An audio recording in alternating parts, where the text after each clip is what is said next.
Walton, something that I think we're all very enthusiastic about. Commissioner Ryan, I'll pass it to you first. Good morning. Yeah, good morning. Thank you, Mayor, and hello, colleagues. Sorry I can't be there. You don't need me spreading this around to any of you. So here I am at home on Zoom. It's good to see everybody on the screen. Let me get set up here. I really appreciate it, Mayor, that you honored this request. I know it was last minute, and I just wanted to make sure we started the day before we get going to honor the life of Bill Walton. On Memorial Day Monday, me and I'm sure you and many other Portlanders became instantly sad, and there was a sudden halt to whatever you were doing. At least that's what it was for me when I received the news of his passing. I know that sports fans across the globe, especially those on the West Coast, where Bill delivered championships to his high school in San Diego, to the many fans at UCLA, where he won back-to-back championships for the Bruins, and in the NBA, where in addition to our championship in 1977, he helped the Boston Celtics win a ring at the end of his basketball career. Again, we all pause to grieve the death of a Portland great, Bill Walton, Big Red, as he was often called. He also was the 1978, the year after the championship, 1978 MVP. And in fact, we had the best record going into the playoffs, but he got hurt right before the playoffs began, which tanked our season. He was a household voice as life went on. He narrated basketball court action. And when he was doing his commentary for basketball later in his career, it was amazing how far he went. He went well beyond the X's and O's. He did his homework on players. He would go to the library of universities and study the culture and the history of the area, and would bring that up sometimes to annoy basketball fans as a play was being made and Bill was talking about a tribe that was very important to the area. It made my not as my spouse is really not a sports fan like I am, and they just were always impressed anytime Bill was on. It's like we had to watch because it was so much more than basketball. He was funny, he had a zest for life, and he went well beyond basketball. He also had a big, deep love for the Grateful Dead. He was basically an honorary member. They kept noticing him at their concerts. Who's that really big redhead guy? And then they figured out it was Bill Walton, and he slowly became acquainted with them. Bill Walton was shy. He had a stuttering problem for much of his life. And in fact, one of his goals to go into broadcasting was to finally shake that. Personally, I'm sure some of you, anyone from Portland remembers that day in June when we won in June 5th, 1977. A few days later, there was a championship parade. And myself and many others probably could say it was the first time they skipped school. It was the only time it was endorsed by my mother and my teachers, I'll say that. And it was just one of those experiences I'll never forget when, you're 14 and you're touching hands and shaking hands with Bill Walton, the MVP of the championship run. And again, I'll just say that I hope that we can really come together at this time as a city. I know so many people have been so sad by this news because Bill was in everyone's heart, who was a basketball fan of the Blazers and really just a basketball fan of the Pac-12 as well. In fact, it's no coincidence that the Pac-12 officially died this last weekend with the end of the baseball championship tournament, and it just coincided with the fact that Bill Walton died the same time the Pac-12 has met its demise, because he was the voice of the Pac-12, the Conference of Champions, as he named it.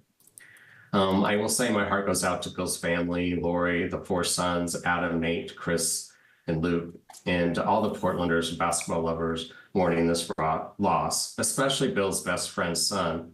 His best friend was Maurice Lucas, another member of that team, and his son, David Lucas, thinks of Bill as one of his fathers as well. I have to admit, I'll end with this. I was rewatching the ESPN 30 by 30 series on Bill Walton last night. It has 4 parts. I highly recommend it. And the first one goes very deep into his time with Portland. And he did a quote in that last night. He said, "Quitting is never an option. When your heart and no one believes in you, you've got to believe in yourself." And that's what he always did. He just led with his heart in everything he did in life. He brought us a championship, and he always lives Portland as the place where he really grew up. We miss you, Bill. And I'm really grateful that the mayor has approved that we will put the flag at half-mast in front of City Hall beginning today. And we'll go through June 5th, which is the anniversary of the 1977 championship. Thank you, colleagues, for taking the time to honor Big Red Bill Walton. Thank you, Commissioner Ryan, and I'd like to join you in remembering Bill Walton. As you said, better words were never spoken, a truly legendary Portlander. And he was more than just a basketball player, and I really appreciated your comments to that effect, Commissioner Ryan. He was the heart and the soul of the Portland Trail Blazers, of course, but he was also a beloved figure in our community. And I think you did a great job of capturing some of his personality that helped him to be that figure. In the 1970s, of course, Bill Walton led the Portland Trail Blazers to their first, and thus far, their only, but certainly not their last, NBA championship, a triumph that brought immense pride and joy to our city. And we'll recall that his performance in the 1977 finals earned him the NBA Finals Most Valuable Player Award. And Commissioner Ryan, I share with you and remember that incredible day here in the city of Portland. Those of us who were born and raised here remember it, we cherish it, and frankly, we look forward to seeing it again, don't we?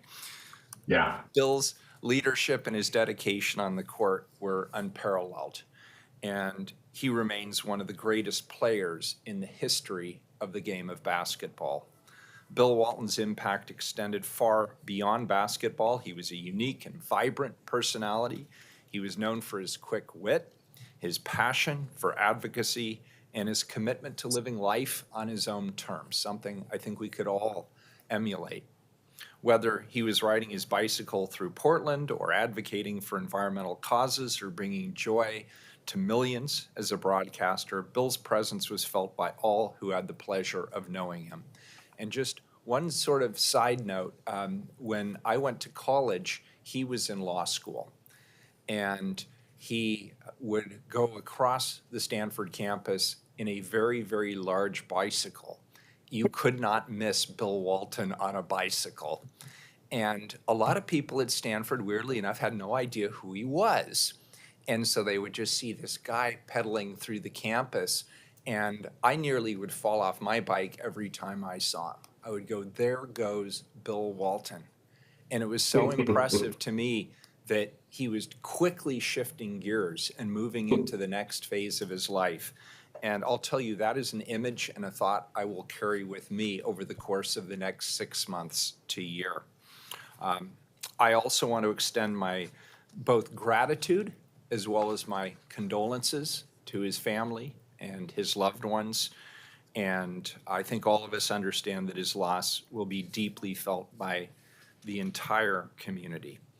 This gives us all a chance, Commissioner Ryan, I really appreciate you bringing this forward because it gives us a chance to reflect on the indelible mark that he left on this community. It gives us an opportunity to retell the story of Bill Walton and how his story and his life character are weaved into the fabric of this community.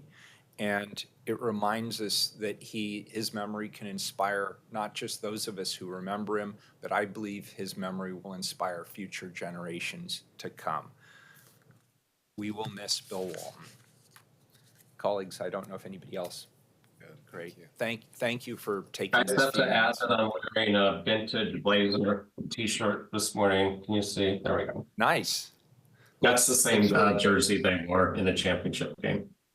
That's terrific. And it still fits. Yeah. That's the important thing, right? Yeah. Thank you, Commissioner Ryan, and we You're hope welcome. you get Thanks, well everyone. very, very quickly. Keelan, Yeah. I will go ahead and call the meeting to order. This is the May 29th, 2024 morning session of the Portland City Council. Good morning, Keelan. Please call the roll. Good morning. Ryan. Here. Gonzalez. Here. Maps. Here. Rubio. Here. Wheeler. Here. And now we're going to hear from legal counsel on the rules of order and decorum. But before we do, I want everybody to know something's different today.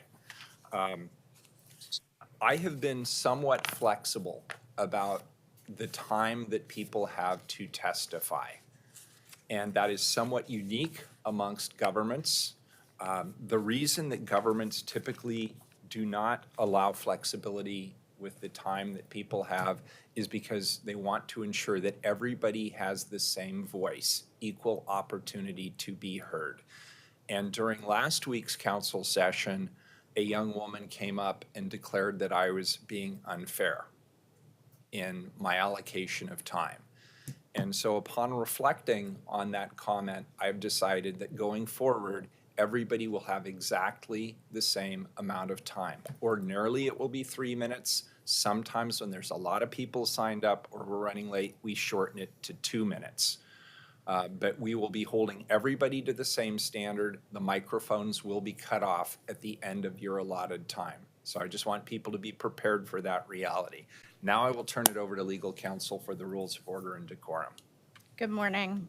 Welcome to the Portland City Council. To testify before council in person or virtually, you must sign up in advance on the council agenda at www.portland.gov/council/agenda. Information on engaging with council can be found on the council clerk's webpage. Individuals may testify for 3 minutes unless the presiding officer states otherwise. Your microphone will be muted when your time is over. The presiding officer preserves order. Disruptive conduct such as shouting, refusing to conclude your testimony when your time is up, or interrupting others' testimony or council deliberations will not be allowed. If you cause a disruption, a warning will be given. Further disruption will result in ejection from the meeting. Anyone who fails to leave once ejected is subject to arrest for trespass. Additionally, council may take a short recess and reconvene virtually. Your testimony should address the matter being considered. When testifying, state your name for the record. Your address is not necessary. If you are a lobbyist, identify the organization you represent. Virtual testifiers should unmute themselves when the council clerk calls your name. Thank you. All right, thank you very much. First up is communications. First individual, please, item 425. Request of injured and pissed off to address council regarding eviction. Welcome back.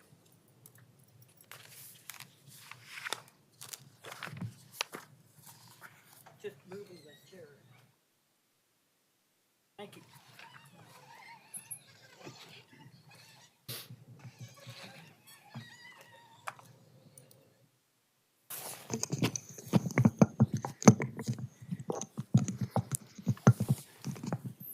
This is hyper speed for me. The last time I spoke here, I believe, was June 29th of 22. That was at City Hall. I was explaining about the elder abuse and physical abuse that I had at the hospital because of my spinal cord injuries. There's been a civil conspiracy going on here since I moved to Portland in Labor Day of 2004. I was homeless for some 3 months and was able to get into housing, but not before I was,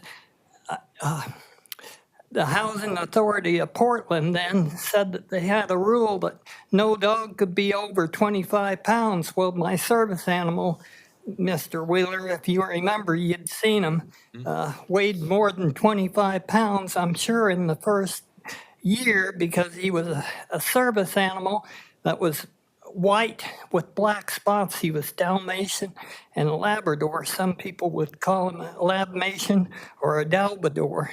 And he was a real service animal that was attacked 7 times. And that's the reason why I'm like this today. I have no balance. In fact, the symptoms of a stroke, be fast, is balance, eyesight. Well, for blind people, balance. Most of them have balance. I used to be able to walk, and I can't no more without this rollator.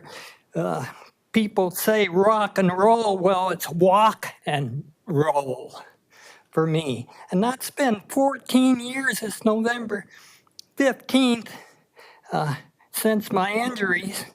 You imagine trying to stand up or walk with the ice storm that we had. Nobody could do that or get around in their cars, but this is 365 days a year that I got to hold on to something to stand up or to do anything, which I don't do. I have neuropathy in the legs from the T12 and L1, the spinal cord injuries, and a broken hip that I had. That was the 7th dog attack. And of course, I hadn't paid my last 2 months' rent because of the eviction notice that was on my place. I just can't see and operate like this. They wanted to, OHSU, I had a lifetime medical ban from them, but what it really meant is no medical treatment at all for my spinal cord injuries. And I have a 12-degree curvature in my spine. That's scoliosis is what it is. That was from the hip surgery, them operating on my hip. I guess that's Commissioner Rubio, I think, has a comment or a question. Yeah, sir, I know we don't have enough time to go into it here, but I have my staff, Jimmy Radasta, and he will talk to you outside to get more details about your living situation, and we'll see if there's anything we can be helpful with, okay? Thank you. Appreciate you being here today. Next individual, please, Keelan, item 426. Request of Jeremy Beausoleil Smith to address council regarding bike and pedestrian safety. Hi, Jeremy. Thanks for being here.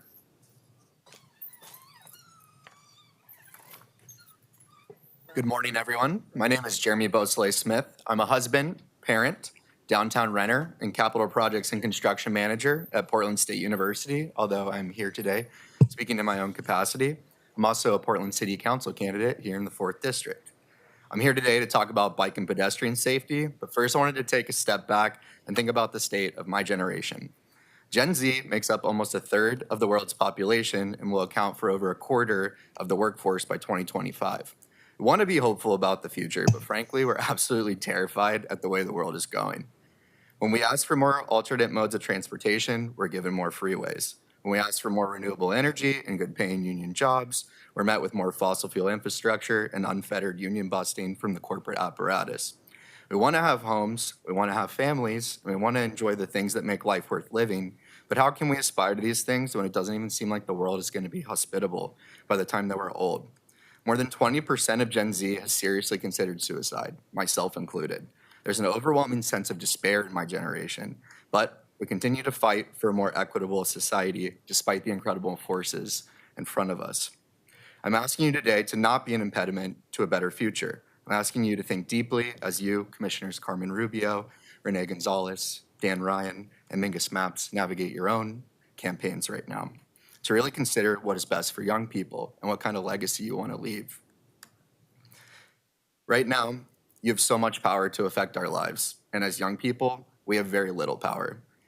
As we both age in our generations respectively, this dynamic will shift, but I beg you now, with our new charter, the new 12 city councilors, I really would love if you lay the groundwork for a more sustainable world now, a world where we have the freedom to move safely in whatever mode of transit that we choose. My asks of you specifically today are to please enforce daylighting of street corners everywhere in the city, please. And also the white flex posts, if they are showing physical damage, if they've been hit by a car, those should be prioritized for truly protected bike lanes. Thank you for your time, and I hope to see something come of this testimony today. Thanks, Jeremy. Thank you for running. Yeah, thank you. Next individual, please. Item number 427. Request of Catherine Millett to address council regarding Colley Neighborhood Street Improvement Project. Welcome. Hi, my name's Catherine Millett. My house is part of the Colley Street Improvement Project to pave gravel roads and add sidewalks. This area of Colley was designated as having high needs in terms of unimproved streets that serve as important routes affecting underserved populations. I'm here today, along with my neighbor, Jeff Mallory, Hey, Jeff. to reinforce the need for these improvements. Jeff and I are sharing this 3-minute time slot. The majority of the streets around us are not paved. After the snow this past winter, all the gravel streets are now total potholes. This means no one can drive in a straight line. Many have had flat tires and other car damage. A long-term Colley resident told me that PBOT has made promises for over 20 years about paving these streets. We just heard Colley may now be part of a citywide sidewalks fund, which could add back the missing funding for sidewalks. This is great news. What is not so great is the start date would be pushed out again till maybe winter 25. Colley homeowners want to re-emphasize how excited we are for this project to start. It will improve the overall aesthetics, will help control many camps of parked RVs, trailers, and abandoned vehicles, and allow us to safely walk and drive. The street improvement project is critical in this underserved neighborhood. We would just like the city to follow through with providing the basics that our neighbors already have. Thank you. And I just want to say quickly, I speak for a lot of our neighbors. Kat and I have been working so hard on getting this project going. My husband and I moved into the neighborhood thinking, well, you know, it's not that great a neighborhood, but we're going to clean it up because that's what my people do. But we weren't that clever. One of the reasons we signed on to buying this house was because of the Colley Neighborhood Project. It was so exciting. But it's going on years and years and years. I can't even build a fence till they get it done. My mother's 87. She lives with us. She's afraid to walk down to the street. I watch kids going to school with their parents every single day. Their parents have to walk them because you have to walk on the street. We're next to Prescott, so it's a very fast street. I have seen neighbors who are so excited about this. They redid their lawns and moved their own little fences to make sure we get together and have that done. But we were told just a few months ago that the sidewalks are no longer happening and that paved roads may not even happen. I have to say that all the project leaders, David Backus in particular, has been amazing, and they communicate with us and do a lot to make us feel better. But at the same time, we've now, after buying a house where we thought we were going to be able to improve the neighborhood, we're losing the funding for it. You know, we love Portland. We are near the airport. We're not the wealthiest neighborhood. We've seen other neighborhoods getting a lot of the sidewalks and the safety ramps going in, but we personally feel like we're being singled out not to get those. We want to find a way, and I know you guys are all working really hard. I appreciate the city council and the mayor. But if there's anything we do to get our project to be looked at, we'd really appreciate it. Again, thank you for the time. And I hope we can get my mother down the road because she's 87. She can't walk that much longer. Thanks. All right, thank you. And Commissioner Mapps, our transportation commissioner, has a comment as well. Commissioner. Sure. I want to thank you for your testimony today, and I want to reassure you this project will happen. We're very excited to bring these improvements to Cully. One of the challenges that we face in this space is frankly just inflation. So this project is becoming more expensive to build as we go through time. I want to reassure you that we are working at PBOT to find additional funds to actually do the entire scope of the project as originally proposed. I'm fairly confident that we can get there. I'll make sure that my teams over at PBOT keep you in the loop in terms of some of the strategies that we're exploring. But rest assured, this project will happen, and rest assured, as long as I have this portfolio, I'm going to work hard to make sure that we fulfill our original promises. Wow, thank you. Sure. Thanks. Hey. Thanks, Commissioner Mapps. Next individual, please, item 428. Request of Bruce Barnes to address council regarding fentanyl in the city. Welcome, Bruce.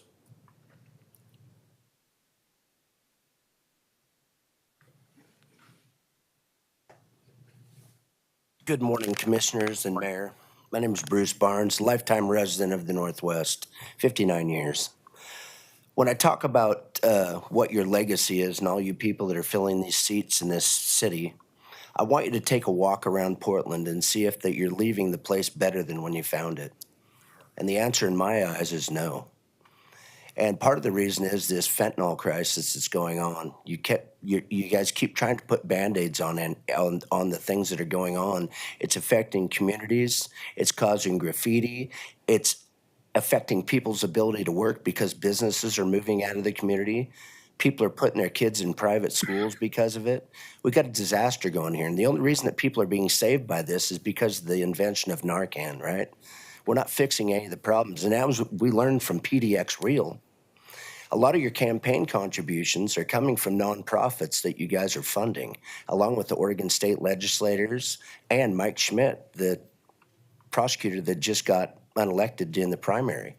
So my question to you is, what are you going to do better in the future? And how are 12 people going to come to any decisions when 4 couldn't? We've got a disaster going here. You know, the average person only lives 28,000 days. Bill Walton didn't even make it to that. That's 77 years old. And what was his legacy? People getting on here and talking about him in a positive manner, right?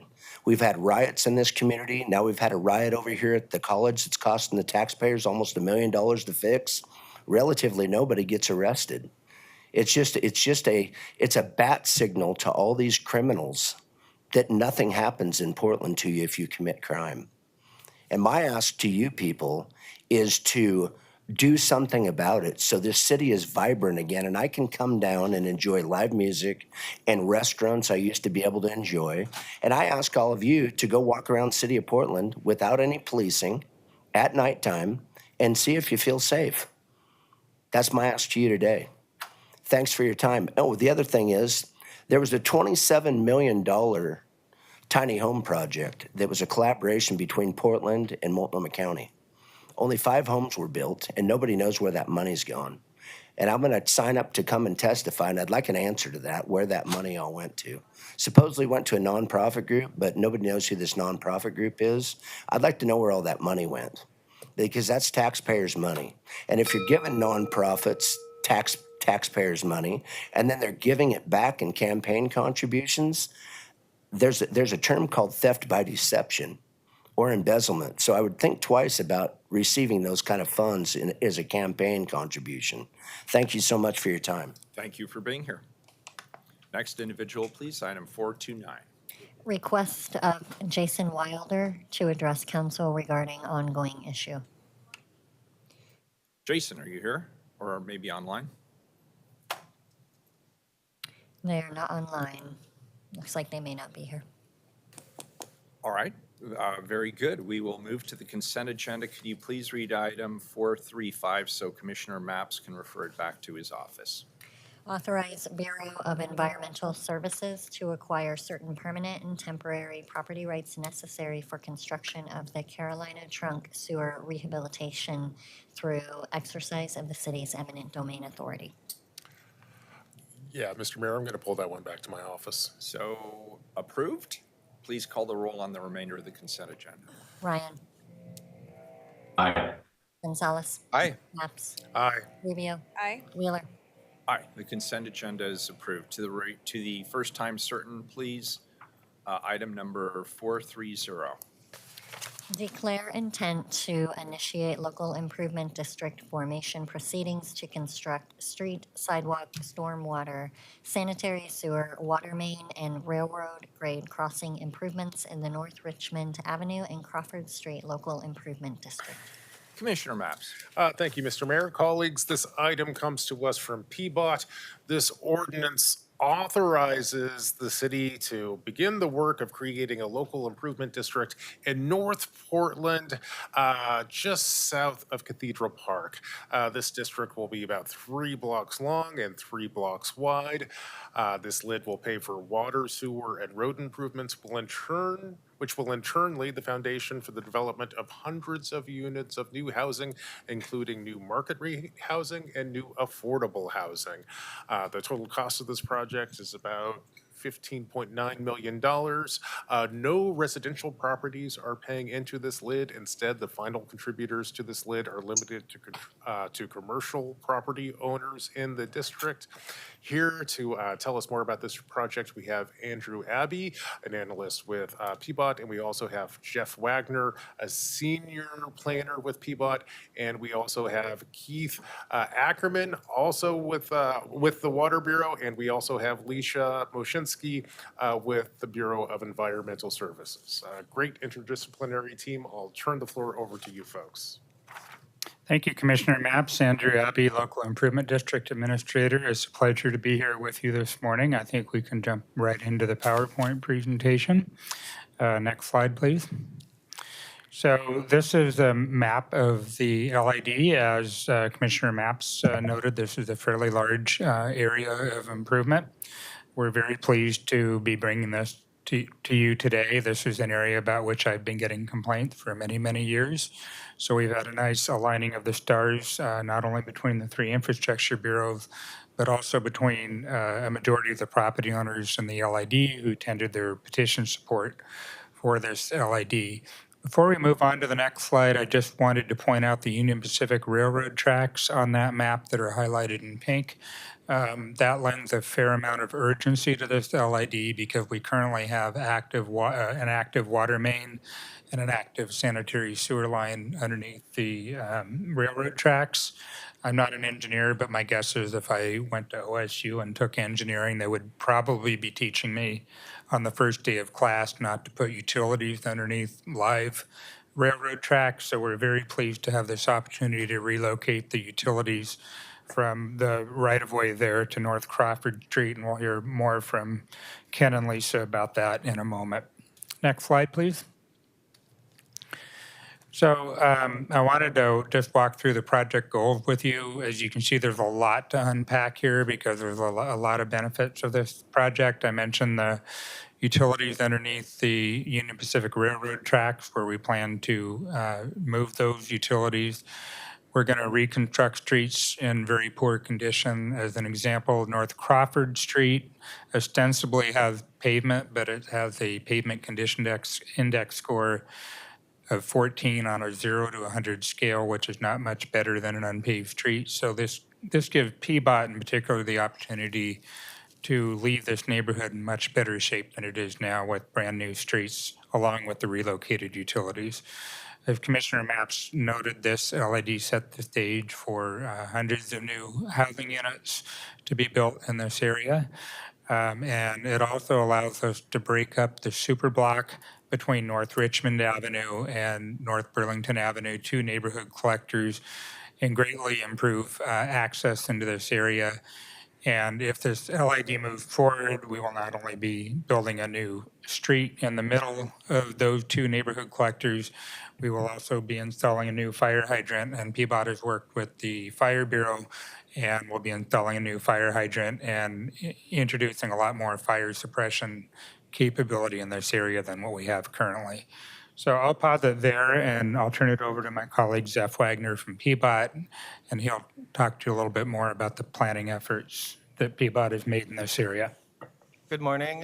My name again is Zeph Wagner. I'm a senior transportation planner at the Portland Bureau of Transportation in the area and project planning section, and have done a lot of planning work in the St. John's and Cathedral Park areas over the years. And just wanted to talk about some of the benefits from a larger system and planning perspective. One really important thing is that back in the 2004 St. John's Lombard plan that was adopted, first established Cathedral Park at the bottom of the sort of steep hill there next to the water as an extension of the St. John's town center and pedestrian district. So the idea was that the growth of St. John's really needed more room to fit more housing units and jobs, and so that was extended down there. So this is a really high growth area in the comprehensive plan, but it's really underserved by infrastructure. Crawford and Richmond, two of the streets that are within this, and Crawford especially, that's being improved, were established in that neighborhood plan as neighborhood collector streets to serve the traffic circulation needs in the area. But they don't have curbs, they don't have sidewalks, they're in very poor condition, and it really, so this is really fulfilling that promise from those previous plans and is consistent with our transportation system plan. It's also helping to improve pedestrian and bicycle access along the river to Cathedral Park, really setting the stage for better access to the river and the North Portland Greenway Trail, which is planned along the river. This will directly support being able to access that and having more housing near that amenity. Just east of here, just southeast of here, Metro has acquired a large site along the river called Willamette Cove, and they've started their planning process for creating a publicly accessible natural area in that area. And this will really provide better access and more housing near that amenity as well, and be able to connect to it.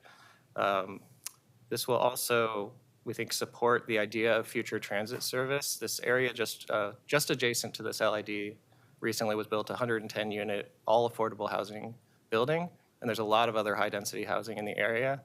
And the parcels right along this LID are the highest density zoning even higher than any of St. John's up near Lombard. This is the highest intensity zoning in the area.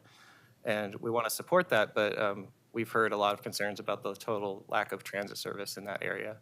And while we can't guarantee that will happen, TriMet, is another agency. When we have talked to them about that, they've cited the condition of the roads as one of the major barriers to them even being able to serve that area. So yeah. Thank you, Zeph. So you can see per Zeph's comments, the other four main objectives of this project are to achieve the potential of St. John's pedestrian district, river access, ped and bike infrastructure for regional access, reduce the gap in the Greenway Trail along the Willamette River. That's not something that the LID would fund, but the LID would enable development, which in turn would fill in that gap in the Greenway Trail. And then Zeph mentioned the potential of future transit service. So if we could just move on to the next slide. Ken Ackerman is with us here today, and he's going to talk a little bit about the benefit to the Portland Water Bureau from this project. Good morning. My name is Ken Ackerman, Mayor and Commissioners. I'm an engineering manager at the Water Bureau, manage the design group. So this, we support this LID. We have an existing main that's around about 100 years old under the railroad tracks. It's not a good location for a main, as you said, but conditions were different 100 years ago. So we will be able to abandon that with this work. We would get a crossing cross perpendicular under the tracks, which is where we want to be to provide for future development. And then we'd also get improvements in Crawford. And we'd be able to do that with the other bureaus and reduce costs to us by being able to pave in one time. So we are in support of this. It's a good project for the Water Bureau. And we would, be able to get rid of 4,000 feet of main that's in poor condition and 100 years old. So, thank you. Thanks. Thank you, Ken. And we'll hear from Lisa in a moment on the BES perspective. Just moving on to the next slide. This is a financial overview of the project. So just so council is aware, in the world of LIDs, they get harder and harder as time goes by because the stuff that's left to build is more and more complicated. So currently we have 3 already formed LIDs that are in construction or are very soon moving into construction. All 3 of those LIDs at some point along the way have been the largest LID in the city's history.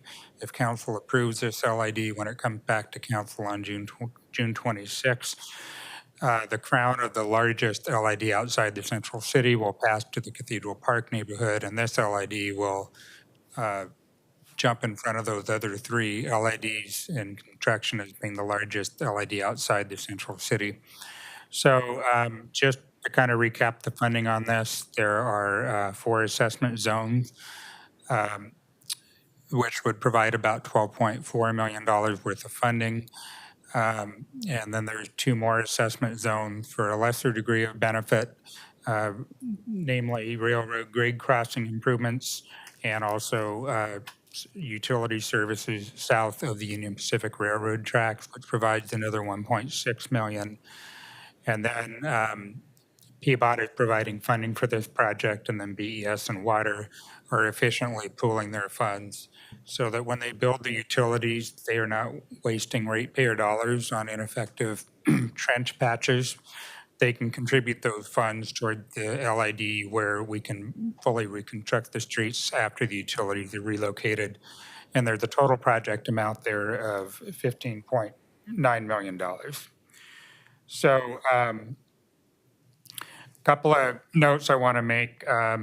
The amount of the LID is equal to approximately 6 years of annual street maintenance at the city budget. That excludes the gravel street service. So that's just roughly $2 million a year that we spend on pavement maintenance. So it's great that we had the Fix Our Streets that got passed by the voters last week. But just to put things into perspective, we would have to double or triple that gas tax for an expensive project like this if we didn't use the financial leverage LIDs offer us. The other thing I just want to note on this slide is if council approves this resolution today, we'll come back with an ordinance on June 26th. There's a couple of adjustments to the LID that are built in, and there will be a reduction to assessment zones D and E, and then there will be an increase by the request of the property owner in assessment zone F. So there are a few more adjustments pending for this LID. Again, they're already baked into the resolution. So if it gets approved today, I'll come back on June 26th and explain those in more detail. Next slide, please. So this is North Crawford Street today. This is the street that if TriMet were to choose to serve with a bus line in the future, and as Zeph noted, there's no guarantees, but you can see that if you were TriMet, you really wouldn't want to be sending your operators down that street with a 40-foot TriMet bus, where the shopping cart there on the right side of the picture encroaches on the right-of-way. If council approves that LID, we will build a sidewalk on that and the other side of the street as well. So BES has an access to this project, particularly in North Richmond Avenue, and Lisa is here from BES to tell us more. Good morning, Lisa Moshinsky. I'm a project manager with BES, and we have a sewer pipe along the railroad tracks on Bradford, and it's deteriorating and has root intrusion, and so we're abandoning that pipe and rerouting it up on Richmond. And as part of this LID, we're able to pay into the full pavement restoration rather than just patch the street, which, as you can see from the roads in this area, would be a very difficult situation to just do some trench patching. So, Thank you, Lisa, for that recap. And, we've had a couple of recent examples of railroad operations that can be problematic. For example, the North Lombard overcrossing, we had a sewer leak underneath that. So being able to go in and, relocate and upgrade utilities before there's a problem really reduces a lot of financial risk to BES and the Water Bureau. You know, there was also a recent derailment of a train on the steel bridge. So, you know, one of the things that went through my mind as I was putting this LID together is if we don't put this LID together and we wait for the water main to break or we wait for the sewer line to break, and then there's the delay in Union Pacific Railroad traffic along that rail line, that could be really, really expensive. So I just felt that this LID was very important to get out in front of that potential problem in the future. Let's go ahead and move on to the next slide. So you saw the picture on the last slide of the decrepit state of North Crawford Street. This is the same street, one block to the west. That picture of the building that you see there is not a rendering. That is actually a recently built building. And the reason you don't see these buildings east of Burlington Avenue is because the lack of infrastructure has been a barrier to development along there. Next slide, please. So we recently closed out the North Burlington and Edison LID. This is North John Avenue from North Edison Street to North Decatur Street. This is kind of what you see in this adjacent new LID area on Decatur Street, which is the block north of Crawford. It's kind of Wild West out there, and the streets don't really exist. Moving on to the next slide. This is what it looked like when we paved it about 2 years ago. And if council approves this LID, the new John Avenue that we build and the new Decatur Street that we build will connect to this recently completed street segment and will really help break up the super block in this area, as I mentioned earlier. Next slide, please. So this is the Steel Hammer site along the Willamette River. I believe the range of housing units, and Tom Leaptrot is here to testify, and he can better clarify these numbers. I understand it's the range of 340 to 370 housing units. So this is what the site looks like today. Next slide, please. And this is the vision for what would be built along the Willamette River, really building a wonderful new neighborhood here. Next slide, please. And then if you just go up the hill about 2 blocks, this is Mainland Companies property circled in green between Crawford and Decatur Streets. And that's an example of what it might look like in the future as they do their architectural plans. And then last slide. And this is what the building might look like nestled in the hillside there between Crawford and Decatur Streets. So that concludes the presentation for today. I think we're ready to open it up for property owner testimony unless council has any questions of me or other staff. Thank you. Hi, thanks. In reference to the housing that you just talked about, and maybe I missed it. So is it currently planned development and it's in the works for? We have Tom Leaptrot and Brian Wilson here, and that would be a great question, Commissioner Rubio, to ask them because they're a little more in touch with where they are in their development pipeline. Okay, great. And a second part to that question before that we go to them is, what does the timelines then look like for that piece of development and the work that you're going to do? And I don't mean to punt to them again, but my job is to really, if council approves this LID, is to expedite the building of the streets.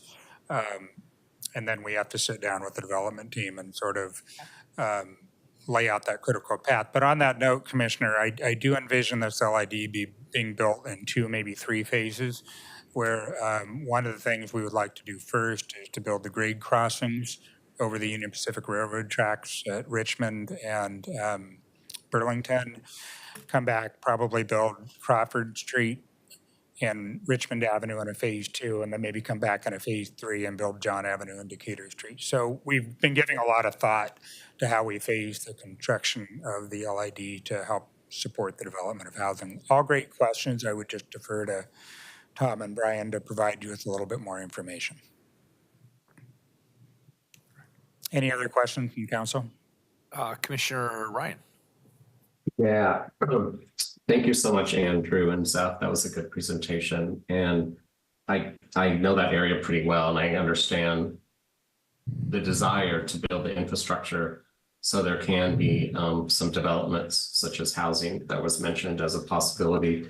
I think what I want to see is, and maybe we'll hear from this in the testimony, but 77.7% or 12.4 million of the total cost will be the burden, the opportunity, however you want to say it, of the select few people who will be identified. And on the map, could you show me those homeowners and business owners who would be responsible for the bulk of that investment? Yes, I can do that, Commissioner. A quick point of clarification. And then I always love hearing about the engagement with that audience, and maybe some of them are testifying as well. Andrew, a quick point of clarification. I think the commissioner asked about homeowners and commercial owners. Are any homeowners part of this lid or proposed to be part of this lid? Yeah, Commissioner, we actually don't have any residential property there's owners none. in this LID. There is one rental home, and I've spoken with that tenant. Both he and his landlord are supportive of that.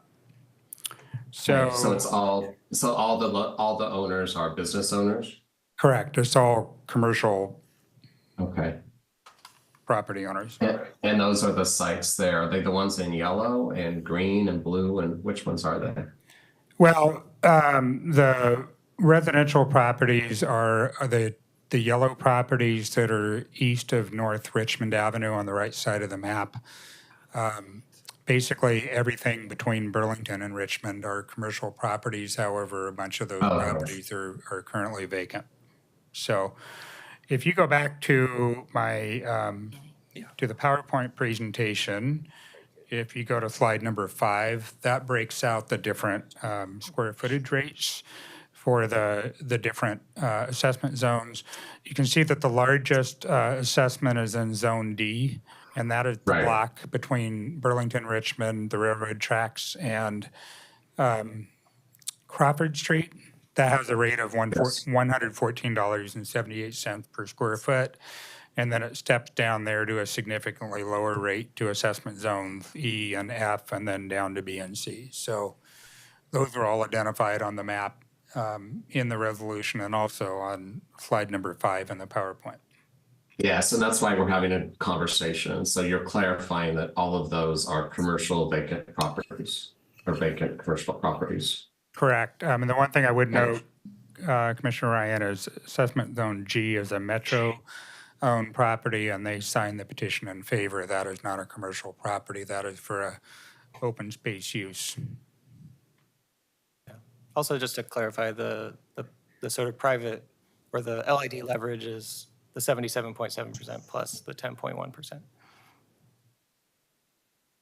And Commissioner Ryan, I think what I'd really stress here is that I think the reason that you haven't seen any development east of Burlington Avenue like you have west of Burlington Avenue is you really have a first mover problem. I mean, there's just simply no way to build this under a public work permit. I mean, the notion of just getting an over-the-counter permit and trying to build this on your own and work with the railroad and everything else was just kind of a non-starter. And then from an economic perspective, even if you could somehow do that, there's such a large fixed cost involving everything that I am 100% aware of all that. It makes complete sense. I'm well aware of the Catholic Charities property that's just to the north of that. And I get that doing this infrastructure work would allow development. I get it all. I just was wanting, and when we bring LIDs to the council, I'd like to understand who is footing the bill, since government isn't. We're footing some of it, about 11%, I think, but it's always good to know who are the private interests that are going to share this burden. And so I think that's why we're having this conversation right now. And you made it clear it's not residents, it's commercial properties who are currently vacant. Yes, Commissioner, and I would also just note that's exactly why we took a finely grained approach, if you will, in terms of having different assessment zones and having different levels of benefit and therefore assessment for these improvements. So what we didn't do here is just come in and do a cook by numbers approach where we just had everybody paying the same square footage rate. There were clearly differing levels of benefit, and so that's why we have all the different assessment zones built into the LID. Yes. And I love seeing the interconnection between bureaus and working with the railroad is never easy. So all of it makes sense. I just needed to understand the front end burden on the private sector, whether it's businesses or residents. Thank you. Yeah, and I would add that the reason I was bringing up the St. John's Town Center concept is, it's really meant to be a vibrant, livable area. And if you look at even just an aerial of this area today, it's very vacant, underutilized, a lot of just vehicle storage kind of things, and very rough and tumble. And, that makes the area really not meet the vision of what the community wants. And I've had so many, I see all the permit applications that come in this area, and I can't tell you how many have been submitted for an early assistance and then withdrawn and never moved forward because of the cost of the infrastructure is just too high as standalone projects. Yes, I would just like to fascinating. We haven't done this infrastructure upgrade earlier. So I want to keep well, this quite moving. We technical. have a long agenda today. Commissioner Ryan, does that complete your questions? Yeah, they Commissioner Maps? answered them and more for sure. Mhm. I was just going to offer, we have some public testimony on this, which I think would be relevant to I some of would love to Commissioner get to Ryan's public concerns. testimony. How many people do we have signed up? We have 5 people signed up. All right. First up, we have Thomas Leaptrot. Welcome, Thomas. Thank you.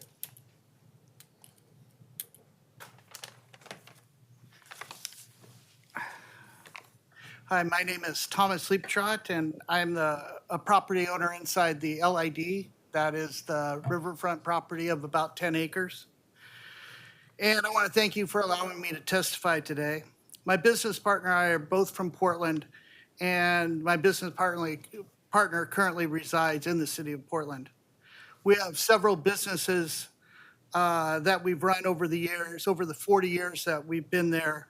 And our property runs from Burlington to Richmond. And there's no argument that the proposed LID area has crumbling infrastructure, including streets, sidewalks, sewer, and the 100-year-old water line. This area is in need of basic infrastructure to stimulate development and provide basic safety to the St. John's community. We are really in favor of the LID for 2 basic reasons.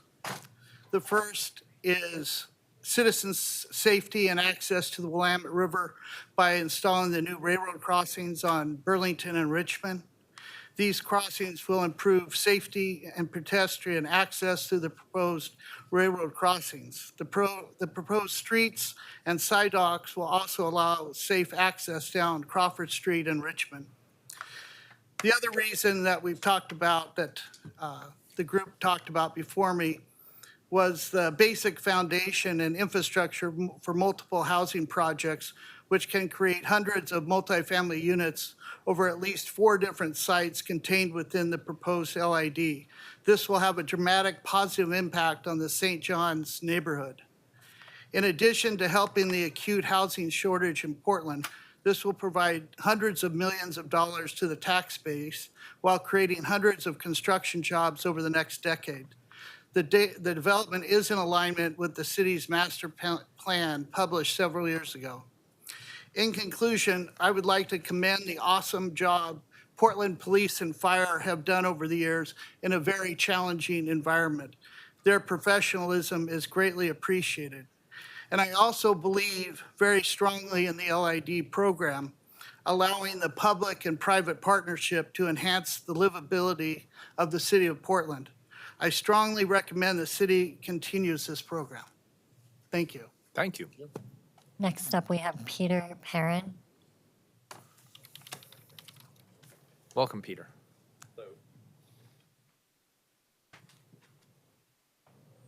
My name is Peter Perrin. I own a 10,000 square foot property at the corner of North Richmond and North Crawford Avenue. I've owned the property for close to 20 years, and I fully support the Richmond Crawford LID. I believe it will enhance the livability and desirability of the neighborhood by spurring commercial housing development, which is what the area needs. Also, the proposed narrowing of the Richmond roadway is imperative. At 48 feet, it's almost twice as wide as your typical neighborhood street in the city of Portland. Coupled with the addition of new curbs, sidewalks, planting strips, street trees, and other infrastructure improvement will further add to the neighborhood's appeal. Current residents and property owners have navigated some difficult circumstances over the past 4 to 5 years. Approval of the LID coupled with new commercial housing development will activate the neighborhood by bringing hundreds of new permanent residents to the area, which help minimize these past issues. It's a beautiful neighborhood close to the Willamette River, Cathedral Park, and downtown St. John's. I'd hate to see it devolve again into the lawless area it was these past several years. Council's approval of the Richmond Crawford LID is a crucial first step to help prevent that. Thank you. Thank you. Next up, we have Sean Gillians. Welcome, Sean.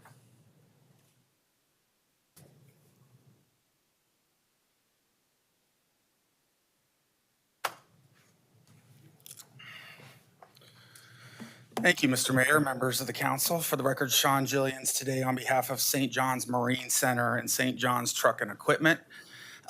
You've heard a lot of laudable goals for this particular LID. I think the one story you haven't heard is 2 long-standing businesses that are actually going to be included in this LID. So it is not all vacant commercial land. There are 2 businesses that have been in operation for over 50 years that will be greatly impacted by this proposed LID. You heard previously that there were no residential folks impacted by that. That's because all of this property is zoned commercial or general employment. So it would make no sense for residential folks to be impacted with the current zoning of these properties. When you talk about the vote to move forward with the LID and property owners, we heard briefly about Mainland. Mainland is a developer outside of Tennessee. They are looking at a significant residential development there. Certainly, we are not quibbling with the benefits of the residential development. However, when you look at the legal entities that are controlled by Mainland, it was almost the majority of the vote of the property owners in the district. The one other vote that actually made it into a majority of the property owners was Metro. Metro has the largest parcel in the district, and their assessment is $8,000. Just for a little bit of comparison, St. John's Marine's assessment is $12,500 a month for the next 20 years. So a small business is going to be charged $12,500 a month for the next 20 years, while Metro pays $8,000 for this particular improvement. When you calculate out the interest and total payments, that's $3 million for St. John's Marine. I hate to tell you all about the state of small business in Portland, but there's probably not a single one in this city that can afford $12,000 a month. St. John's Trucking, their assessment is actually greater than St. John's Marine. So what we would ask for you respectfully is to redraw the lines of the LID, take out these 2 commercial properties that are actually operating businesses. They have been in business in the area for over 50 years. Of particular importance to St. John's Marine, there's a boat ramp within several blocks. So when they are repairing and selling boats, there's easy convenience. They cannot simply relocate after 50 years. Again, certainly understand the benefits of the residential development that might be going in here. If you look in your packets, you all will see that there's a letter from Mainland, which again controls the majority of the properties in there or close to the majority in the properties through various legal entities. It says we look forward to this public-private partnership with PBOT and Mainland. We would strongly urge you all to keep this partnership between Mainland and PBOT. Thank you, Mr. Mayor. Thank you. Mr. Mayor, just Commissioner real Mass. quickly. One sec. Mr. Gillians, thank you for your testimony. I believe I have some staff in the room, Cynthia Castro in the back. I'd love it if you 2 could chat either later on today or at your convenience. And Andrea, when we finish with public testimony, I'd love to bring you back up and get your perspective on what's possible in this space. Yeah, Thank you. thanks. And just a reminder, this is the resolution to keep the work moving forward. This is not a decision to, correct me if I'm wrong, Andrew, we're not creating the LID today. So there's plenty, it's good you're here testifying, having your concerns vetted, because staff can incorporate those concerns into the ordinance they'll bring back to council at a later date. So it may not get resolved here and now, but it's important that you were here. Thank you. Appreciate that. Thank you. Mayor, if I just have one. Yes, Commissioner Gonzalez. When we scope the next Sorry, we're trying to step, get if you we to could just- exercise. Just in light of the testimony, when we scope the next step, it'd be helpful to kind of evaluate that option, whether we do it, after public testimony or when this comes back. That would be appreciated, the trade-offs on. Oh, absolutely. And I'll tell you, what my hopes for today is after we finish with public testimony, we can have Andrew back up. He can give us a sense of how we can go about scoping this. And again, we're trying to move this project forward. And the reason why we have hearings like this today is to get public input on how we can fine tune it so it meets everyone's needs. Okay. Thank you. Thank you. Next up, we have Brian Wilson. Mr. Wilson, welcome. Mr. Mayor, Commissioners. Hey. Very nice to see you all. Thank you for giving me some time this morning. Pardon me. My name is Brian Wilson. I'm a resident of Southwest Portland, and I represent one of the property ownership groups that has real estate within the boundaries of the proposed LID, Mainland Company, as you've just heard, which is actually very much based here in Portland since it's out of my office on Northwest Gleason. We own about 1.5 blocks of the 16-block proposed area within the LID. I've been working on land use and design review for projects up in this area for almost 10 years now, and I do have partners and a relationship with a group out of Nashville, Tennessee. They would love to see this development of this area come together. We love it because it is so close to such iconic parts of Portland: Forest Park, Cathedral Park, which is one of the most highly used parks in the city. And also just the restoration of the Willamette Greenway along the riverfront there and bringing residents back into this area. I don't know if you know this, but for much of St. John's history, this section of the waterfront was a very vibrant residential neighborhood that had some river-dependent businesses on it, but for the most part, up until World War II and the shipyards took over, was a residential community. We'd love to see that restored and get recreators back on the river and access to that boat ramp that was referred to for even more people. This is an ideal opportunity for us to increase our housing stock on property that's not actually currently used for much other than brownfields. Yes, there are a couple of small old-time businesses that have been there for a very long time, and we respect their right to exist and would like to see how we can work with them to mitigate some or offset even some of their liability within the LID. But let's face it, they represent almost 800 linear feet of North Crawford, and if we don't include those properties in the LID, it's going to be difficult to see how we're going to be able to afford all of the work that needs to be done and take place within North Crawford. I'll just say, as a consultant in the real estate industry, working nationally on projects of fairly good scale, once construction on this LID starts, development will occur in this area, much needed housing development, and a lot of that is going to be naturally affordable housing because of the market that is up in the St. John's area. I'd also very much like to see an overweight of family-sized housing in this area. That's going to be a little tricky because the creation of the LID, while it's great, it does raise the basis of the property possibly to a point where larger scale, larger size housing units will be difficult to capitalize. Nonetheless, that should be the goal. That's what I've been working on for 10 years, and I'm very much in support of creation of this LID. Thank you. Thank you. Next up, we have Kevin Meter. I think he might be virtual.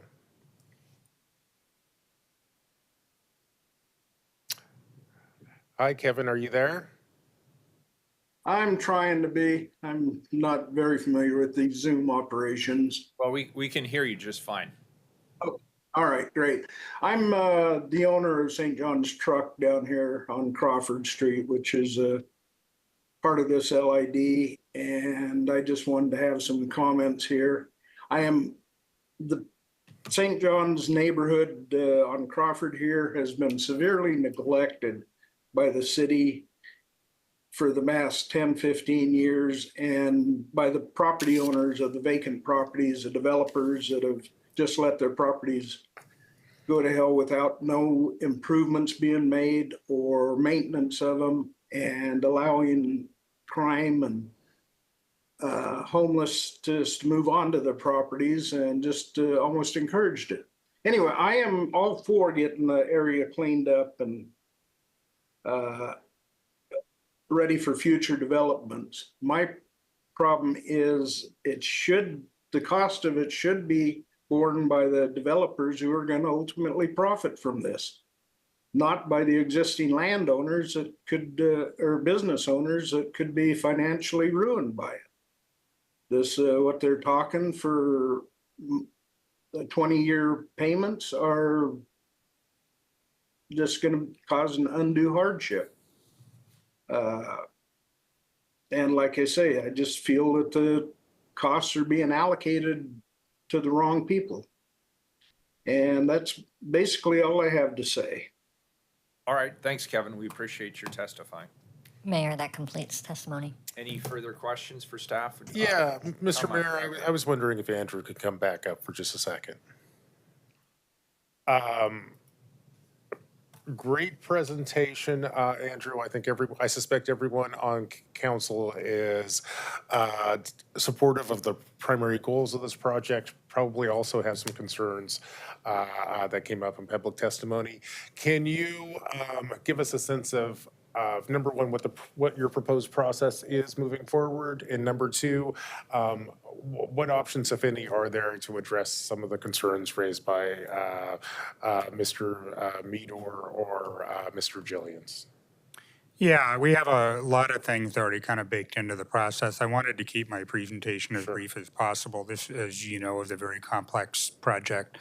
I think what might be good is for me to meet offline again with Kevin Meador. I've met with him before. I'm happy to meet with him and meet with Sean and Cynthia on your staff. I think it'd be good if we could just get around the table and just kind of zero in on what we'll be coming back with in June, because I do think a lot of that is going to be addressed.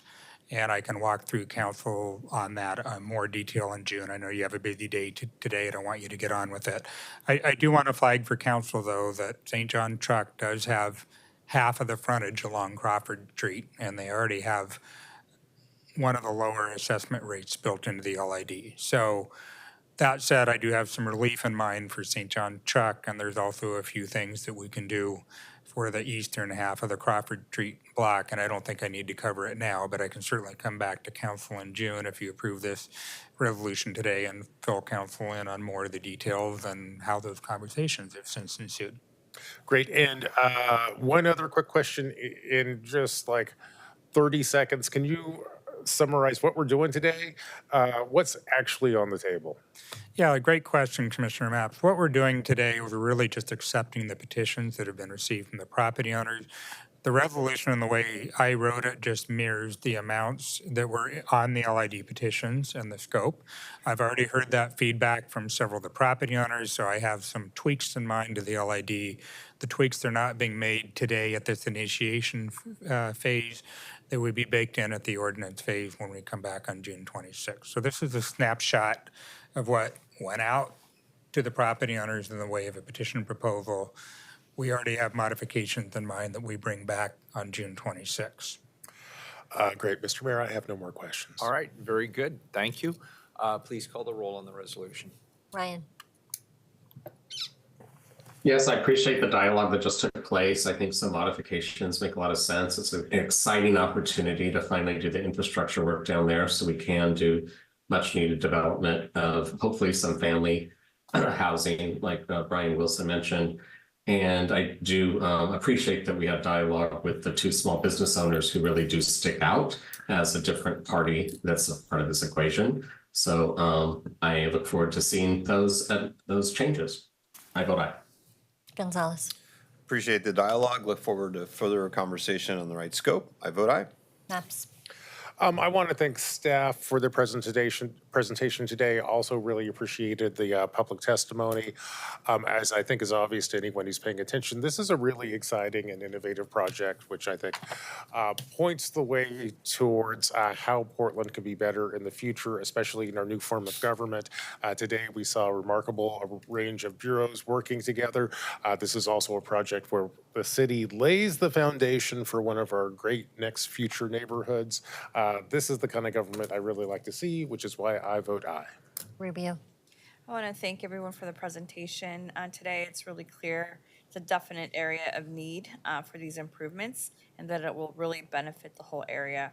I also want to say to the businesses that testified, we hear you, and I personally will be looking forward to seeing how our next steps are incorporated into this feedback. Thanks. I vote aye. Wheeler. Aye, the resolution is adopted. Thank you. Thanks, Next Andrew. up, 431, this is a report. Accept the Central East Side Together Enhanced Services District Annual Report.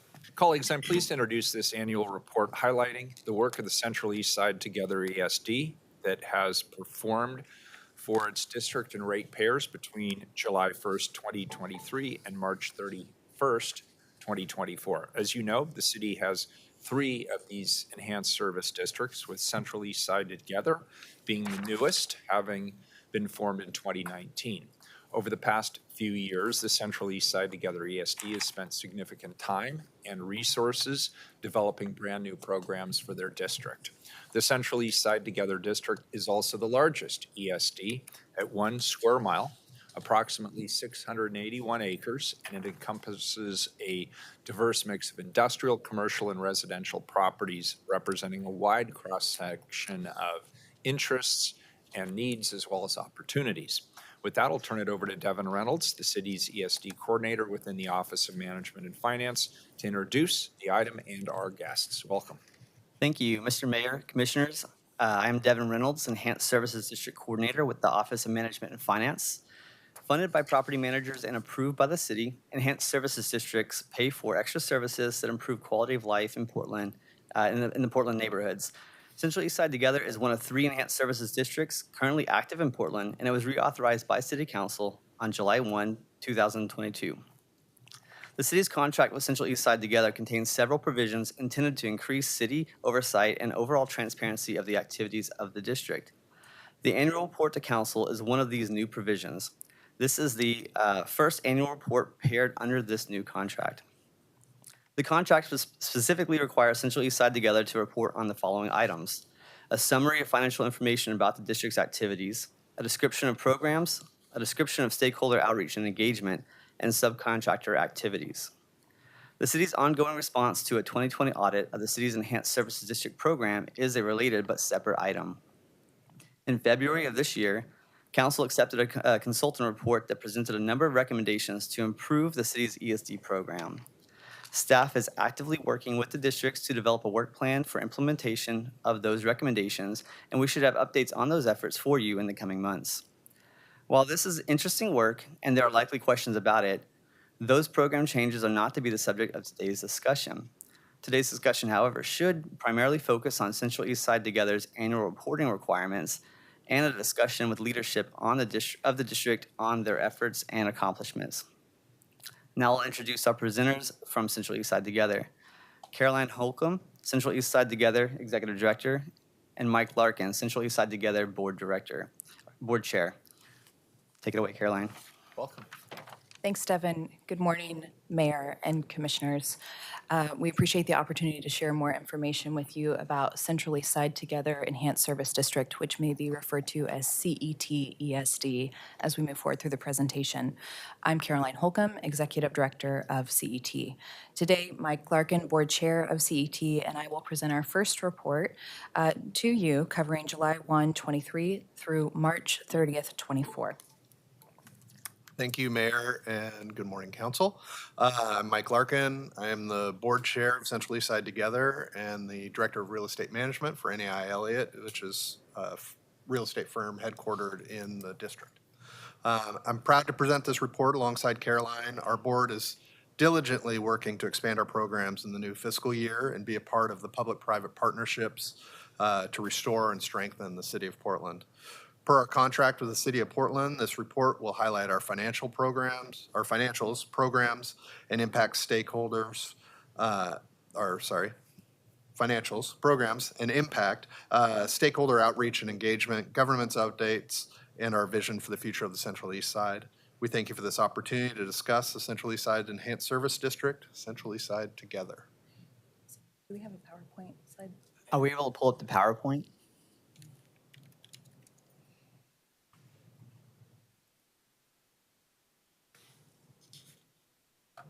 Wonderful, thank you. Next slide.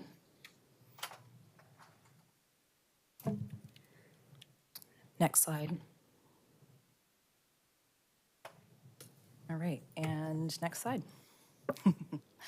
All right, Central East Side Together was established in 2019 with broad support from our business community to bring enhanced services to the district.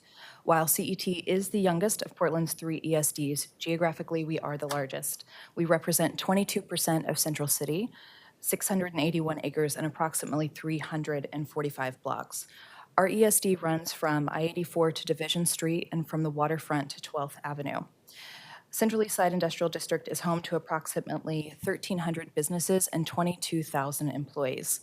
This fiscal year, CET has focused on 3 key areas: safety through private security, cleaning services, and district enhancement initiatives, which Mike will share more with you now. We're going to skip the next 2 slides and go straight to financials, please.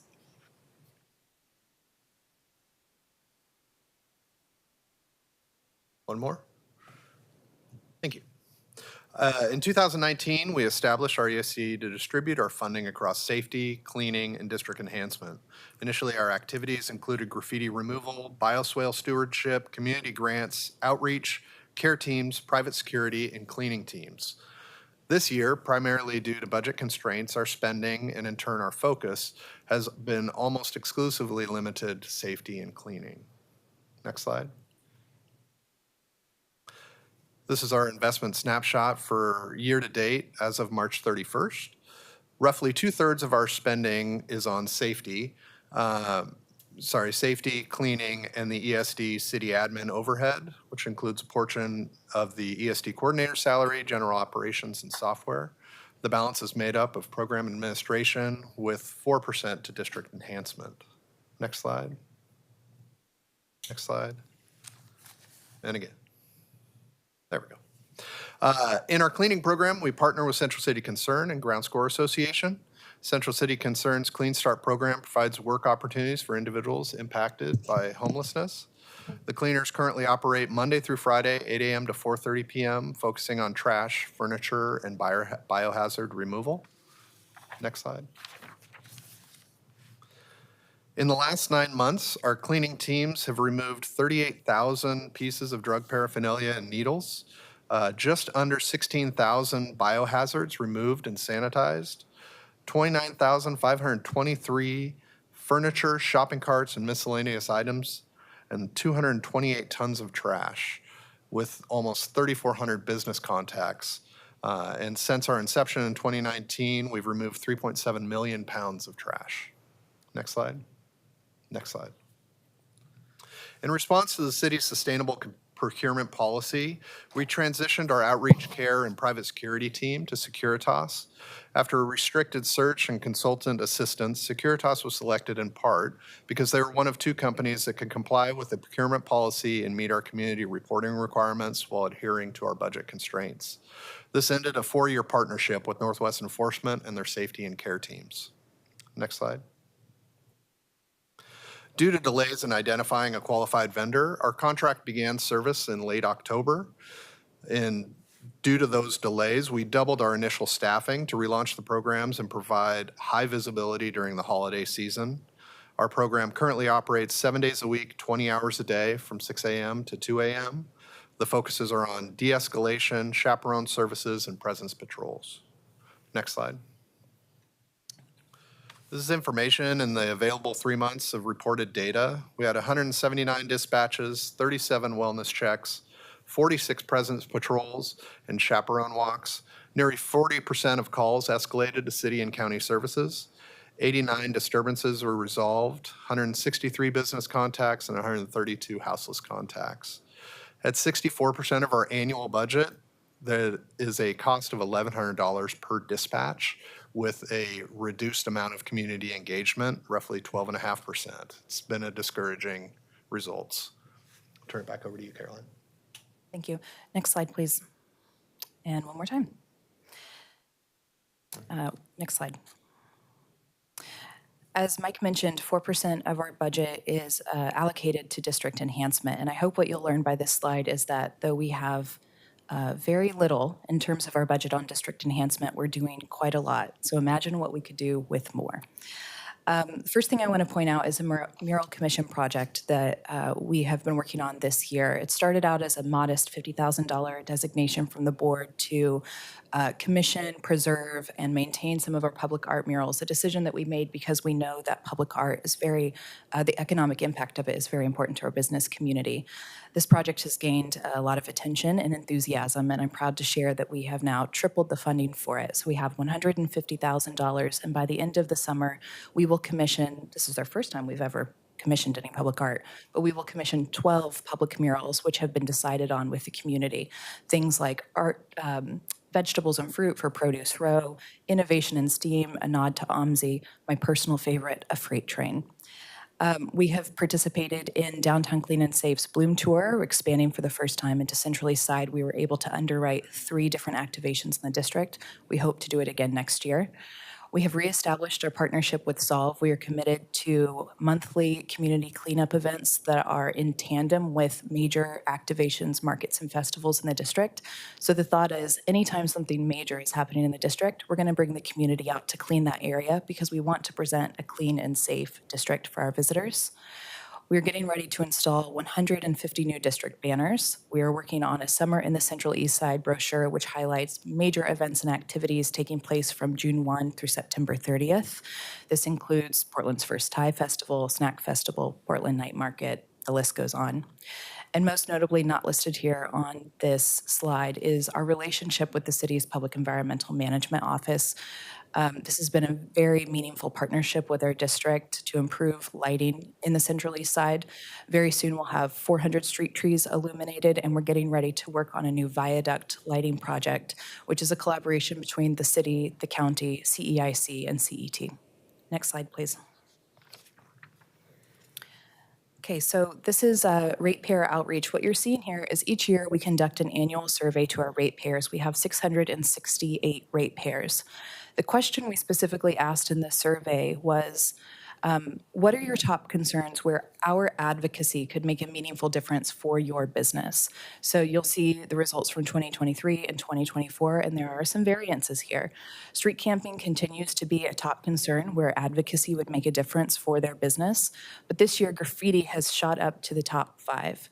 There's no surprise, our ODOT and PBOT signage has been vandalized, as well as the vandalism and graffiti to storefronts. Drug use and drug dealing has increased, break-ins and vandalism has decreased, and mental health crisis has remained about the same. I think what's most notable here is that safety is no longer in the top 5 for 2024. I think we could speculate why maybe that isn't in the top 5, but we don't actually know the answer to that question, but I think it's worth calling out for this presentation. Next slide, please. In terms of other outreach and engagement, we've worked to be very intentional in terms of our ratepayer outreach. I've been in my role for 6 months. We have a brand new staff, and so we're working to rebuild many of those relationships. We've reinstated our quarterly meetings. We've hosted a Securitas meet and greet attended by 120 members of our community. We've hosted community forums with the CEIC. Many city staffs have sat on those panels.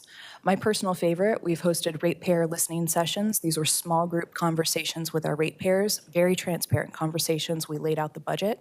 We said, here's how we're spending our money. Is this valuable to you? And we were able to glean a lot of responses from them.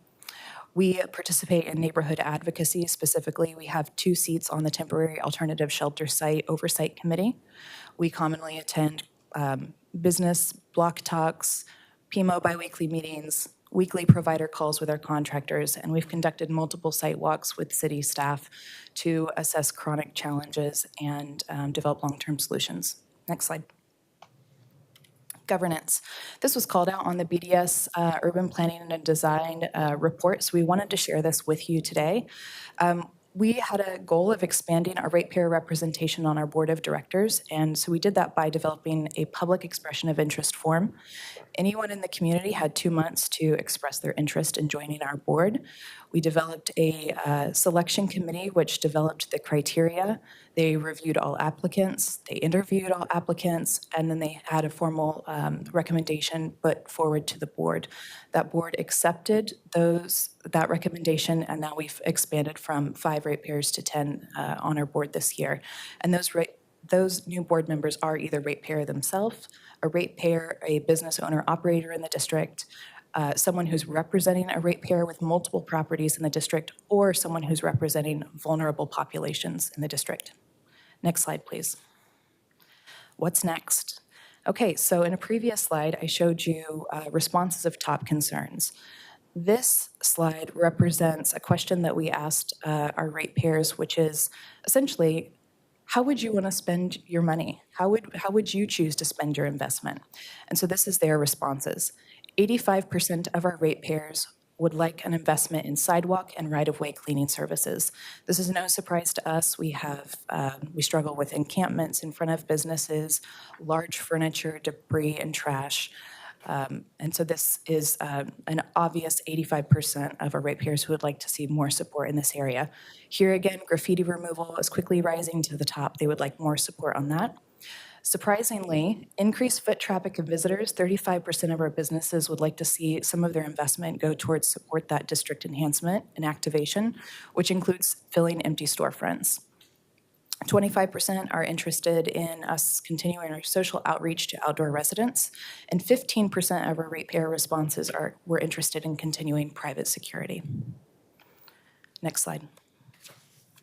So our vision for the Central East Side is simple. We use the concerns and their priorities to develop a responsive program for next fiscal year.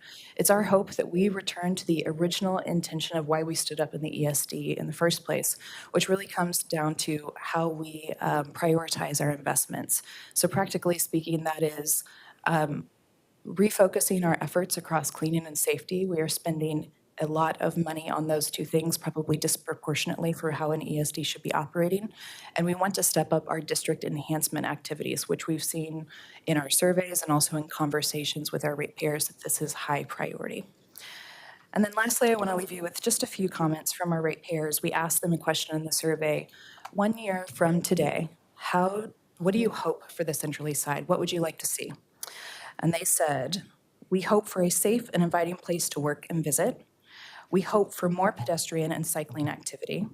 We hope for a safe place for families. And we hope for a vibrant 18-hour district with positive activity from 6 a.m. to midnight. Thank you, Mayor and Commissioners, for the opportunity to share more about Central East Side together, our programs, our progress, and our vision for the future. Excellent report. Thank you. Do we have public testimony? We have one person signed Why up. don't we go ahead and hear that person, and then if my colleagues have any questions or comments. Thank you. Dan Handelman.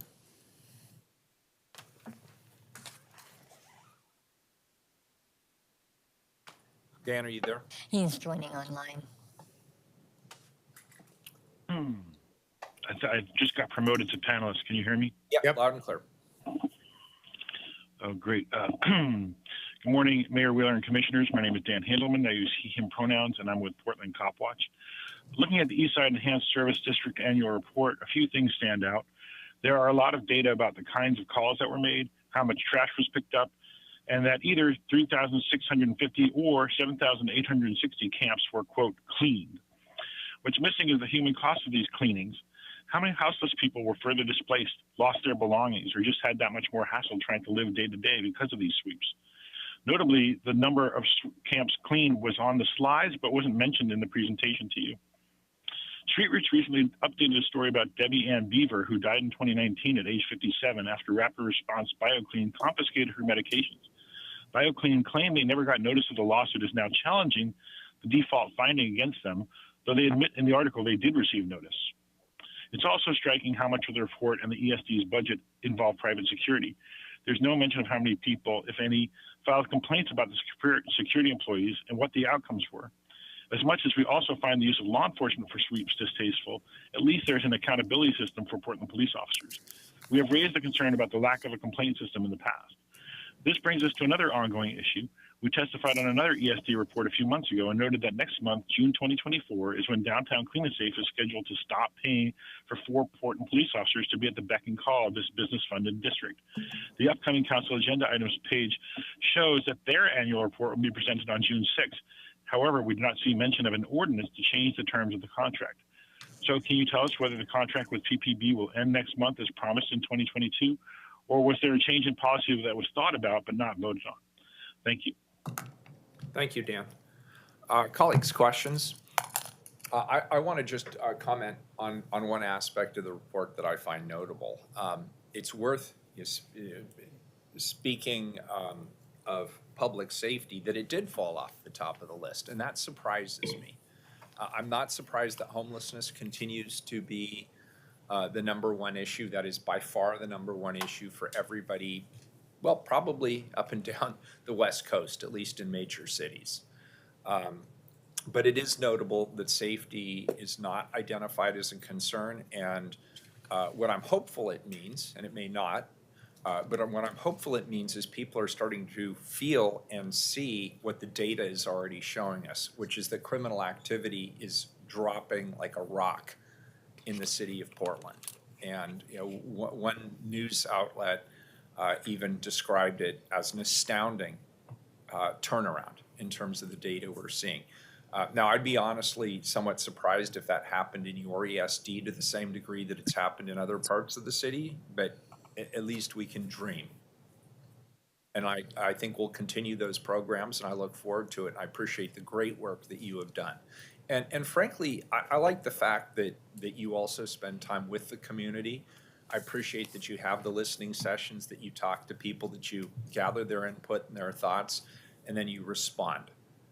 In many ways, I think that makes our jobs easier, knowing that you are doing that as well on behalf of your particular neighborhood. Absolutely. I'd like to respond to that. Thank you for that compliment. In 2022, when we were assessing the data, what we found is that 80% of our calls, our service calls, were for de-escalation services that were related to mental health and drug-related crisis, and those are not crimes. And so we now just have private security, and what we're finding is that's actually not meeting the need of our community, which we're hearing from them verbally and in emails and calls, but also in our survey responses. So we are looking at using the data and the comments from our community to amend our services as we move forward. What do we need to meet the moment? What do we need to support businesses and our outdoor residents? Good. And also, if I could add to that, how we then can shape our city-based response to tailor it and work with your needs. So in this sense that that transfer of data, that information sharing is really important from our perspective and very helpful, frankly. So thank you. This is a report. I'll entertain. Oh, I'm sorry, Commissioner Ryan, then Commissioner Mapps. Yeah, thank you, Mayor. Thank you, Devin. Thank you, Caroline and Mike. That was a really good report. And I think it was important for us to take some time looking at all the information. Clearly, since you've arrived, Caroline, there's been some wonderful improvements. I think adding more ratepayers to your board really stood out. And also just the frequent communication. I know as we've wrestled with making tough decisions about how we deal with people who are daytime loitering, if you will, and blocking sidewalks and such, and making it difficult for small businesses and customers both. A lot of those dialogue that I've had that reached out to our office are in this area, and I know that you know that. And so I just want to hear really how the government services, both at the county with the navigation work that goes on to try to build relationships with those that continue to be service resistant, and also how the public safety responses with the city have perhaps improved, which is maybe why there's some indications why public safety is going down. But I just want to hear from you on how the coordination with government services is going, because I continue to hear a lot of frustration from small businesses in those areas, and some have actually left recently. Okay. In other words, like someone said earlier, we have some expensive Band-Aids right now, but it's like how often when we get an incident de-escalated and cleared up, do you feel satisfied, a month later that it's still in that place, or do you see things just repeating over and over again? And I'm just giving you what I hear when I talk to some of the small businesses, especially those increasingly that are east of MLK and Brand. Yeah, that's a very nuanced question. So I'll start, and Mike, maybe you can pick it up. This is a nuanced world we live in. Yeah, it's complicated. I think one of the things we hear from our businesses is that they do struggle with street camping, mostly because it's right in front of their doorstep. And this isn't just a tent. The Central East Side has struggled with, or has had outdoor residents for a long time. It's the size of the camp, it's the trash that's associated with the camp, it's the fires that is right against their front door. I think what has been an incredible partnership this year for Central East Side Together has been our relationship with PMO and sitting on the Temporary Alternative Shelter Site Oversight Committee. We've been able to leverage those partnerships. The staff has been wonderful, extremely responsive. And so when our team calls to report a camp, which I think it's worth clarifying, Central East Side Together ESD, we do not participate in sweeps. Our cleaning teams actually come out and assist unhoused residents clean up their campsites if they're willing to participate in that. But when our teams come out and they are responding to a challenge with an outdoor camp or something else, we immediately get in touch with the City of Portland Services, and we try to get those residents into shelter sites or get them directed to services as available. We've had several very positive interactions, notably along Water Ave corridor, where the workshop blocks, if you're familiar with those, had a lot of tents and RVs, and we were able to move, I think the last number was 13 individuals into shelter sites. Yeah, we see incredible value in the biweekly, semi-weekly, whichever one's correct, calls with PMO and the city, with the police department, with the mayor's office, because that is a panel for stakeholders in our district to have their voices heard. Some are seeing crisis moments in front of their businesses. Others just want to hear that things are being done, that services are available. Hearing the success of the task site has been incredibly encouraging to me as a property manager of multiple businesses and offices in the district.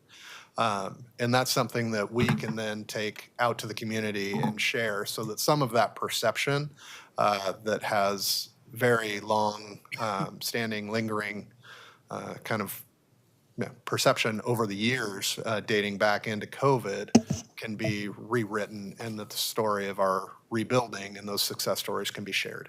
Great. All right, thank you. I'll entertain a motion to accept the report. So moved. Commissioner Mapps moves. Can I get a second? Second. Commissioner Gonzalez seconds. Any further discussion? Seeing none, please call the roll, Keelan. Sorry, Ryan. Yes, thank you again for coming today and for giving a great update.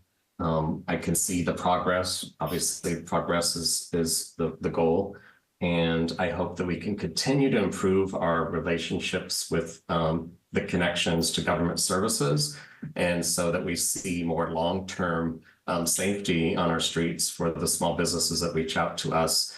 They just feel like it's a repeat rinse in some of those areas, and it's not your fault. They actually give glowing remarks to your organization. I think it's more how we go deeper with the handoffs from you all to the county and the city, so that we can keep moving people in this humanitarian crisis to a place where they can start to heal themselves and provide better safety for the customers and the employers who don't feel safe in some of the businesses in this area. That all said, I appreciate that you all exist and that you're making great progress. I vote aye. Gonzalez. Appreciate the report. The issues of Central East Side are complex as anywhere in the city. It continues to be an important enclave for industrial and warehouse land, a very important employment base for our community. And so finding ways to protect it and nurture it are essential. I think the ongoing conversation we need to have as a city with your type of district is what's the proper role of each of us? And we're hearing across the board, your districts are spending more on security than you wish you had to, more on outreach and less on promoting the businesses in your district. That's an ongoing reality that we as a community have to confront. We're increasingly privatizing police. Don't think that's a healthy long-term thing for our community. But that also means the city needs support when we're doing the hard work. And ecstatic to hear about the success of the task site. That was a big bet made by the mayor's team with support from council, and I'm glad we've pursued it and continue to hold the line on that despite some very strong naysayers on it. So appreciate the report. I vote aye. Maps. Yeah, I'll echo the praise and appreciation that my colleagues have expressed. I want to thank you for the report. I want to thank you for the work that you do. And I say that not only as a member of this council, but also as a guy who lives just a couple of blocks outside the district. Let me share this. I'll tell you, this weekend I went for a run, and my run basically takes you through the district. And the district looks great. It looks, I would even push back a little bit against some of the commentary that we heard today. It looks qualitatively different than it did just a year or two ago. I was shocked by the relative lack of tents. I was incredibly impressed at how clean it looked. And I will tell you, I saw people frequenting businesses in that neighborhood who I ran by and was going, those folks would not have been there a year ago. So that is a sign of all the incredible work that you do. Please keep it up. Please let this council know how we can help you. And for everyone who has maybe not visited the Central East Side for a while, let me tell you, it really is different. And I tell you, I think this is one of the places in the city that is really undergoing an economic and cultural renaissance. Some of my favorite businesses of the moment are in the area that you serve. Thank you for being there, and thanks for everyone who has continued to invest in Portland. I vote aye. Rubio. This was a really good and useful report, just like all my colleagues have said, and I really enjoyed the dialogue and the questions as well. And for me, I have really specific memories of my early career and work in the Central East Side. So I have a particular appreciation for the flavor and the age diversity of this district in particular, and also the work of your organization. And over the last year, Carolyn, we got a chance to know each other a little better, and I just want to say how grateful that I am that we have your initiative and your smarts working on behalf of this district. And I also want to thank the chair, Mike, and the board for their leadership to make this district stronger. The progress is showing, and it's really exciting to see. And so I just want to thank you both for the work that you're doing to make sure this is a clean and safe and thriving community. I'm also very happy, Devin, that you're on board, and really happy to see that there's that beginning synergy with the city, and I look forward to seeing more of that progress together. So great work, and I vote aye to accept the report. Wheeler. Yeah, I'll just echo everything my colleagues have already said. Good work. You have matured this organization and the construct, and taking the input from your local membership as well as others in the community, you have tailored the services in a way that I think is very appropriate. And I'm really pleased to see the results. I think every time we hear this report, it gets better and better and better. And I hope you see the same results that Commissioner Mapps mentioned. I see that, frankly. Nobody wants to hear me say that, but I'm going to keep saying it anyway. I see the turnaround, and we have you to thank for it. You have done a lot of hard work. You've invested in the community. You put your time, talent, and energy on the line. You've taken feedback, positive and negative, from people who, on whose behalf you work and serve, and I respect you for it. Thanks. Keep up the good work. Let's keep partnering. And again, I think the way we can be most helpful to you and your efforts is to the degree that you learn things or gain insights or find areas where our services should be more tailored or more finely feathered to meet the needs of your neighborhood. You will let us know. And that's probably the best the best thing that we can do to help leverage the good work you're already doing. So thanks. I vote aye, obviously, and the report is accepted. Thank you. Thank you. Thank you. Thanks for being here in person today. Next up, next time certain, please, item 432, also a report. Appoint Sarah Vaz and Thomas Eldridge to the Design Commission. Commissioner Rubio. Colleagues, it's a pleasure to introduce Sarah Vaz and Thomas Eldridge as the two newest commissioners to the Portland Design Commission. The Portland Design Commission provides leadership and expertise on urban design and architecture and advances the purpose of the design overlay zone and Portland's evolution within current and emerging centers of civic life. The commission is made up of a dedicated group of volunteers who meet for many hours, 2 to 3 Thursday afternoons a month, as they review land use cases and provide design advice. Sarah Vaz and Thomas Eldridge will be joining an amazing group of professionals. Sarah is a licensed architect in Oregon and a senior associate at Holst Architects, where she has positively contributed to the dozens of projects in Portland over the course of 9 years. Sarah is committed to the open exchange of ideas and understands that the best outcomes come from the tension of holding opposing views.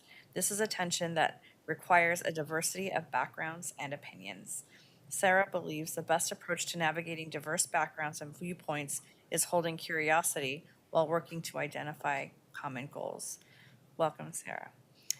She will be a great fit for the architect position on the Portland Design Commission. Thomas's experience working in affordable housing development started in his native London, UK, and he now works as a development manager in Portland for an affordable housing developer focused on the thoughtful planning and development of communities that enrich the quality of life of residents. Thomas is passionate about how the built environment impacts us as humans, and he's serving on the Portland Design Commission as an opportunity to act as an ambassador for every member of the public who interacts with real estate. So welcome, Thomas. Your role in the developer position on the Portland Design Commission will be an opportunity to help play a role in building that future Portland. So today, I am recommending Sarah and Thomas for appointment to the Design Commission for 4-year terms. And I will now turn it over to Tim Herron to provide further details about these appointments. Thanks, Commissioner. Mayor, City Council members, nice to see you. I would like to hand it over to Sarah and Thomas to tell you a little bit about themselves, and then that's all I do today. It's all about them. I'll start. Thanks, Tim. Thank you, Commissioner Rubio. Good morning, Commissioners and Mayor. My name is Sarah Vaz. Like Commissioner Rubio said, I am a registered architect in the state of Oregon. I have been working and living here for 10 years. And in that time, I've seen the city really grow in a lot of really positive ways. And in the built environment aspect of that, I think a lot of that is due to the work that Tim is doing, that the Design Commission has been doing, and all the people at BDS and beyond. So I am really excited at this opportunity to join that group and give my time and really help shape the growth of the built environment in our city. So I will be bringing to the Design Commission a passion for sustainable architecture. I am a certified passive house consultant. I am working on my Living Futures accreditation. Both of those are performance-based green building standards, and both of those focus on resilience, which is actually the third tenet of the 2022 citywide design guidelines, which I'm sure you're all familiar with. And then in the last 5 years, I've had the opportunity to work on a couple of substance abuse treatment centers. And in that time, I've been thinking a lot about human-centric design and through the lens of trauma-informed principles and focusing, that's really about focusing on removing stressors from the built environment, but then also nurturing that human well-being and our connection to place and to our environment. So it's really about humans, and ultimately it's about building the world we all want to live in. So that's a little bit about me, and I appreciate your consideration. Mayor, City Council members, thank you. Mine's a little bit more scripted. So, my name is Thomas Eldridge, and I work for an affordable housing developer called Community Development Partners. In the past 8 years, I've lived, been educated, worked, raised children, and even become a US citizen, all right here in the city of Portland. And it will be through my role on the Design Commission, I'll have the absolute privilege to act as a public servant for a city which has provided me opportunity after opportunity. As I've learned through my own work, but most importantly as my own experiences as a human, the built environment has the power to have a profound impact on all of us. And as a member of the Design Commission, I will champion responsible and inclusive design which makes everyone feel welcomed and valued. Thank you. Thank you. Thank you. Very good. Is there any public testimony on this report? We have one person. Oh, no, wait, I'm sorry. No, no one signed it. All right, very good. I'll entertain a motion to accept the report. Commissioner Gonzalez moves. Can I get a second? Second. Commissioner Rubio seconds. Any further discussion? Please call the roll. Brian.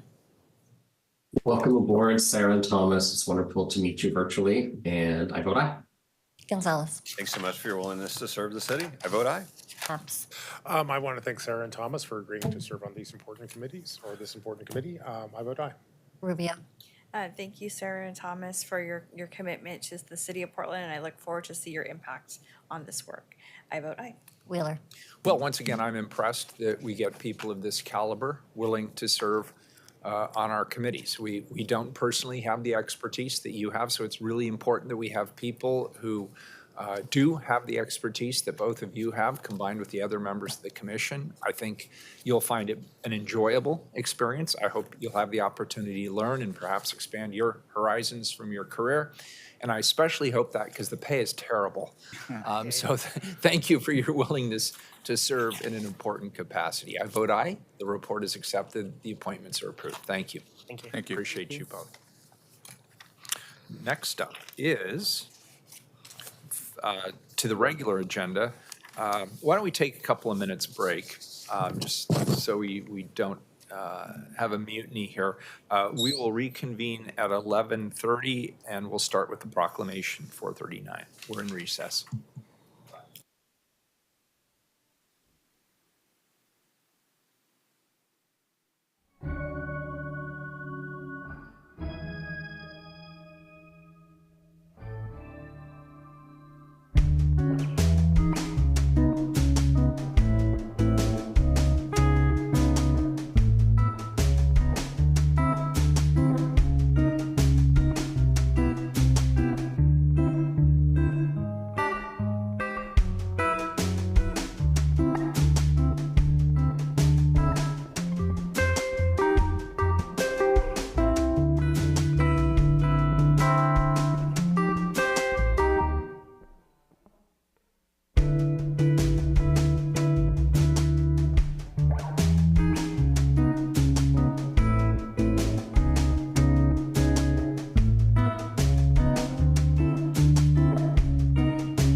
Next item, please, 439, a proclamation. Proclaim May 30, 2024 to be Vanport Day of Remembrance. Colleagues, our next item, as Keelan just said, is a proclamation proclaiming the annual Vanport Day of Remembrance. To begin, I'm going to pass to Commissioner Rubio, who's co-introducing this item with me, to share her opening remarks. Commissioner Rubio. Thank you, Mayor. I'm proud to co-sponsor this important proclamation today. Vanport's history is Oregon and Portland history, and it reminds us of the fuller story of the Black community and contributions to our city, and how this fuller story also should make us reflect on the other side of Portland's past, our history of racist redlining, exclusion from land ownership, housing discrimination, and the exploitation of Black, Indigenous, and immigrant communities. I'm so grateful for the many Black community leaders, young people, elders, and historians who have worked to keep this important history alive. And I want to especially appreciate Laura and Laveda, our presenters, for being here today to keep this story present as well. I believe that we can all feel a collective sense of loss when we think about what this city might have been like today had the flood not happened, or more importantly, if the Vanport community's recovery and rebuilding had been prioritized by leaders at the time. What we do recognize is the perseverance and contribution of the Vanport legacy communities that have shaped the city in deeply vital ways. And today we honor that contribution and its former residents by remembering the vitality, joy, entrepreneurship, and strong social fabric that residents contributed to their community, as well as the hard lessons and their lasting effects on all of us. So Vanport will forever be an important reminder of that community connection and resiliency and our need to do better for future generations. Thank you, Commissioner Rubio. Now it's my honor to welcome Laura Laforte, the Vanport Mosaic co-founder and co-director, to share a presentation as well as introduce other speakers. Welcome and thank you for joining us. And any chair works.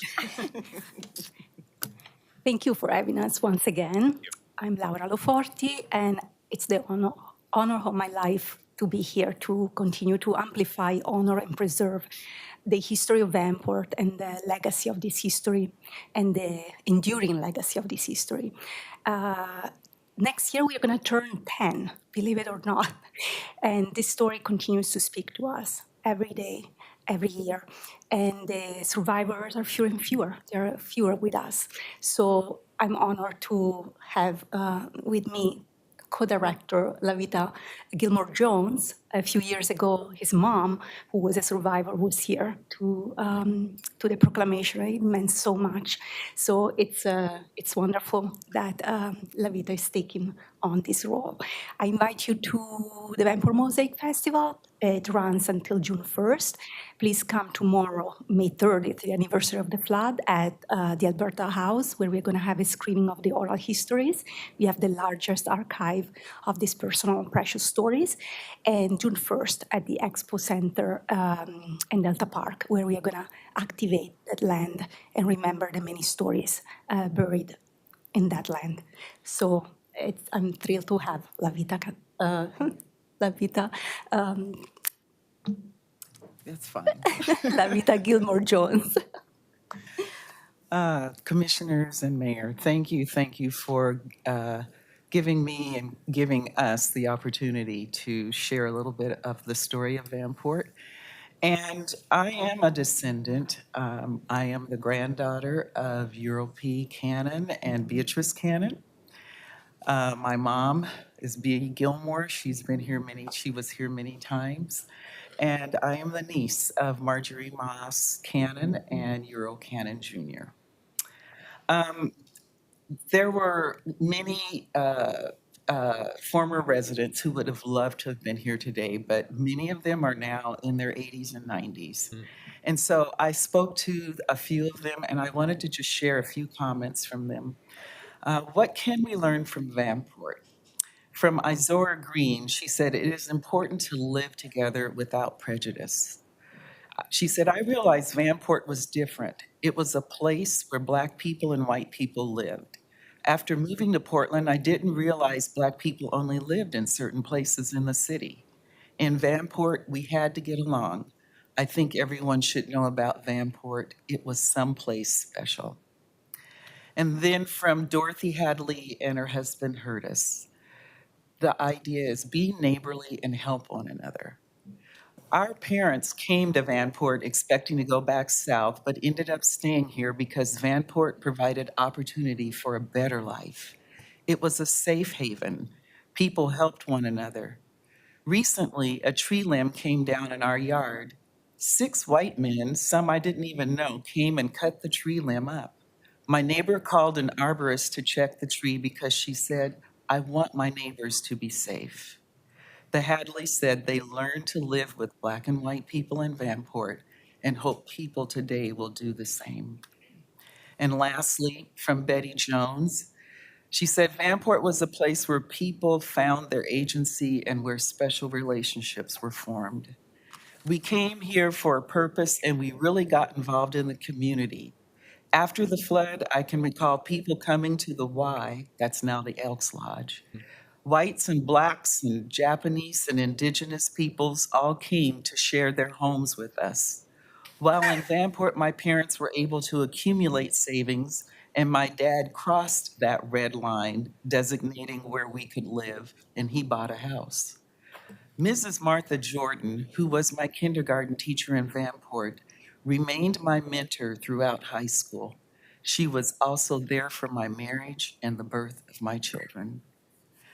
So I think that the legacy that we hear here is building community, providing opportunity with one another so that everyone can thrive. Hear, hear. Well said. Thank you. Commissioner Mapps. I'd like to, is that the end of the formal presentation today? Okay, great. Well, let me start out by thanking you so much for being here today and helping to tell Vanport's story. This is a tradition on council and one which I look forward to because I think Vanport is one of the more important Portland stories out there, and I'm really pleased to see many young people in the room today because I hope that future generations of Portlanders remember the story of Vanport. I'll tell you, it's important, even though that city's lost, I think Vanport still has many lessons to teach us. For those of you who don't know Vanport, in the 1940s, Vanport was Portland's second largest city, and in 1948, it was wiped out by a flood of biblical proportions. Today, Delta Park and the Portland International Raceway occupy the land where Vanport once stood. Vanport was originally founded to house workers at the wartime Kaiser shipyards. In the 1940s, Vanport was home to about 40,000 people. And at that time, they did a poll to ask families why they moved to Vanport. And the top reason was they thought it was their duty to go into defense work. It's also important to remember that about 40% of the residents at Vanport were African American. And here's how that happened. The wartime defense industry jobs in Vanport triggered a great migration of African Americans into Oregon. Now, I tell you, folks, in terms of African Americans, it is entirely possible that Vanport was the most racially integrated city that Oregon has ever seen, which is quite remarkable. And it is also remarkable that all of that came to an end at 4:05 p.m. on May 30th, 1948, when a 200-foot-long section of railroad berm holding back the Columbia River collapsed, triggering a flood. By nightfall, Vanport was underwater, and 17,500 Vanportlanders were homeless. Now, kids, that flood drove many African Americans who lived in Vanport to Portland. Now, that flood of Black refugees into Portland, in many ways, is really the beginning of the modern era of Black Portland.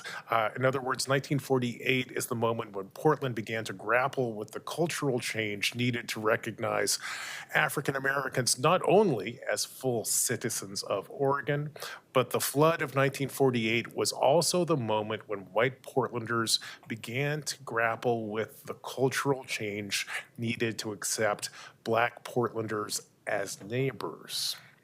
Now, 75 years after the Vanport flood, the city continues to struggle with making the cultural change needed to build a more equitable and inclusive Portland.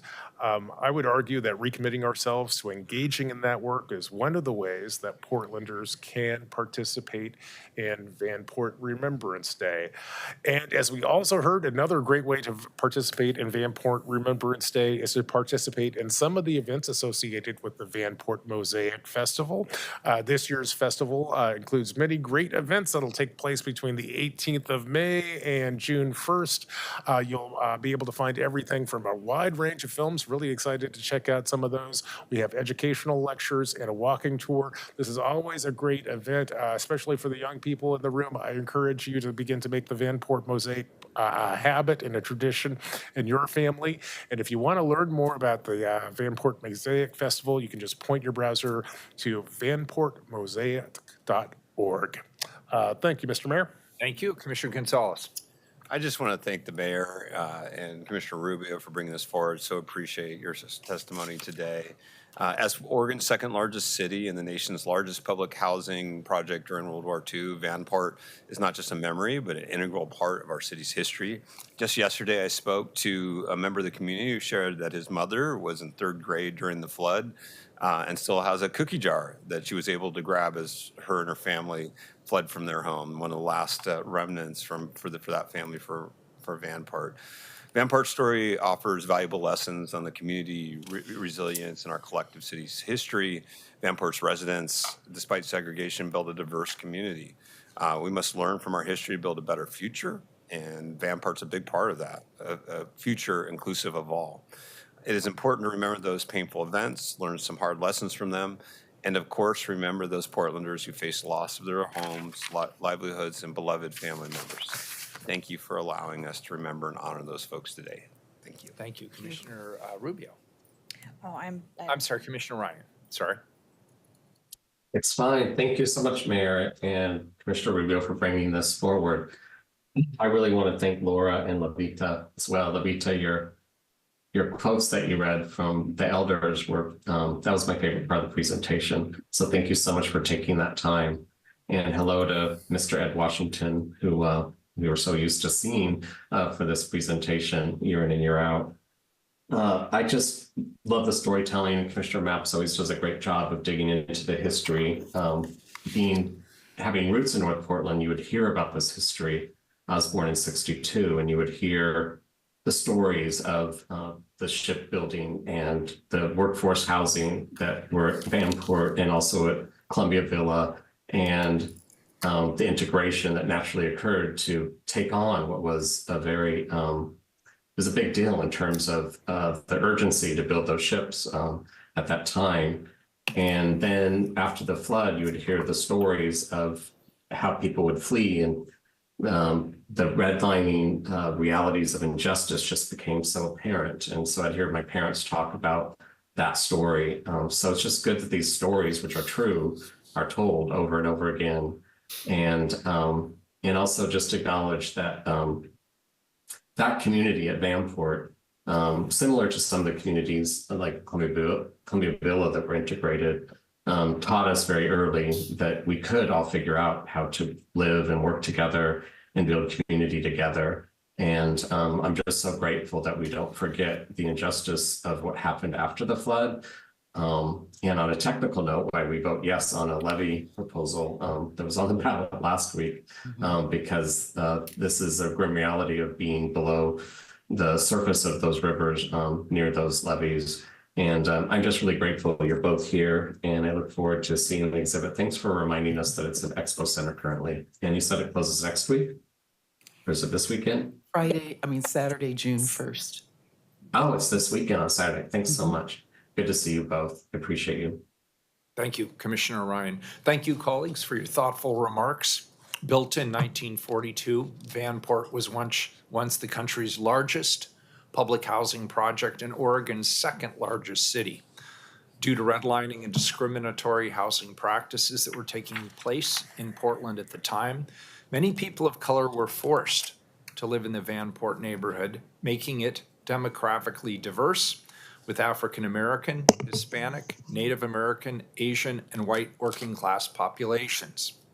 But what it showed us was that these groups of people could build a community together, and they can forge a bond. I think it's a lesson for all of us today. When the Columbia River flooded on May 30th of 1948, almost 20,000 Portlanders were left homeless overnight. Think about that for a moment, 20,000 overnight. A third of those who were displaced were Black. This horrific chapter in Portland's history is essential, yet too often overlooked. And I'm grateful that we have you bringing it forward and reminding us of this important time in our history. I'm grateful that we can gather today to respect and honor those who lost their loved ones, close friends, and family members. Now it's my honor on behalf of the Portland City Council to read the proclamation. Whereas, to understand our present, we must understand the stories and the lessons of our past. And whereas, in August of 1942, housing was needed for the diverse population of workers arriving in Portland, Oregon, to work in the wartime Kaiser shipyards in Portland and Vancouver, Washington. And whereas, Oregon's history of Black exclusion laws and its subsequent legacy of discrimination against people of Indigenous, African, Asian, Hawaiian, and Mexican descent shaped the decision not to provide housing in Portland. And whereas, Vanport, the country's largest public housing project and Oregon's second largest city, with a peak population of 42,500 people, was constructed on the floodplain of the Nichichiwana River, renamed the Columbia River, surrounded by a series of levees, with its lowest point being 15 feet below river water level. And whereas, although racial segregation was the law of the land, Vanport residents created community and relationships in schools, daycares, stores, and social settings that were integrated. And whereas, after the war, Vanport was home for Japanese and Japanese Americans whose land and homes were stolen when they were unjustly incarcerated during World War II, and to veterans who attended Vanport College, which later became Portland State University.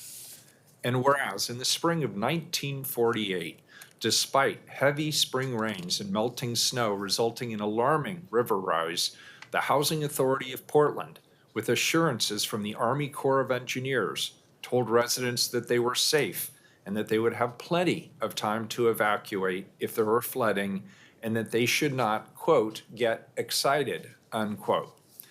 And whereas on Sunday, May 30th at 4:17 p.m., after a 600-foot section of the railroad berm to the west of the city failed, water began pouring into Vanport, and in a matter of mere hours, the resulting flood destroyed the entire city. And whereas the multiracial population of over 18,000 African, Indigenous, Japanese, and white Americans was washed into Portland, and the lives of at least 15 people and an unknown of beings in other life forms ceased to manifest. And whereas Vanport's story roots us in our inner being with land and water and provides a template for creating a society that honors the story and culture of all beings, paving the way for our humanity and our city to thrive. And whereas Vanport Mosaic will hold the 9th Vanport Mosaic Festival from May 18th to June 1st to honor and celebrate Vanport as an essential and often forgotten chapter in Portland's long history. Now, therefore, I, Ted Wheeler, Mayor of the City of Portland, Oregon, the City of Roses, do hereby proclaim May 30th, 2024 to be Vanport Day of Remembrance in Portland and encourage all residents to observe this day. Let us remember the people and beings for whom this place was home and learn from their experiences as we endeavor to be a resilient and inclusive city for all. Thank you. Thank you.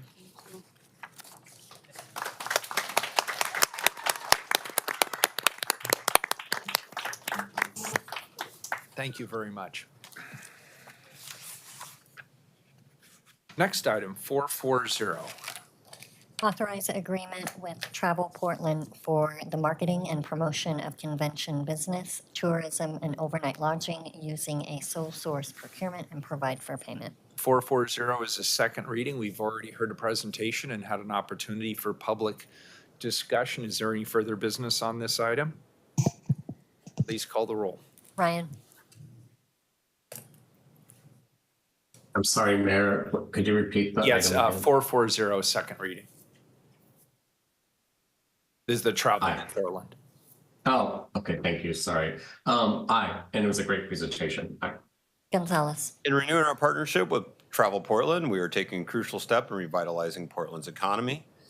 Tourism is a major driver of jobs and revenue for our city. Hotels, restaurants, and small businesses all depend on a healthy flow of visitors. Unfortunately, the pandemic hit us hard. While many U.S. cities have seen tourism rebound, Portland hasn't fully recovered. The social unrest and the drug crisis on our streets have taken their toll on both our reality and reputation, and many businesses are struggling. Travel Portland will continue to partner with organizations like Portland Events and Film Office, attracting events and productions that bring visitors and boost our economy. We need to showcase the best of Portland, our culture, our arts, our food scene, and our natural beauty. By renewing this contract, we're investing in Portland's future. We're helping our businesses recover and creating jobs. Portland is open for business, and we're committed to being a welcoming and vibrant city. With that, I vote aye. Maps? I want to thank Travel Portland for the incredible work they do. I vote aye. Rubio? I want to thank Jeff Miller and the stellar team at Travel Portland, especially Megan and Billy, who have been incredible partners with our office. Also, thanks to Jim Etzel of Sport Oregon, who's been a steadfast partner in making Portland's image as a sporting destination shine. And we're excited to see what comes next. I vote aye. Wheeler? I want to thank Commissioner Rubio for facilitating this agreement. I also obviously want to thank Travel Portland for the continued role in the success of travel and tourism here in the city of Portland. In fact, throughout the region, we look forward to the partnership over the next 5 years. I vote aye, and the ordinance is approved. Next item, 441, also a second reading.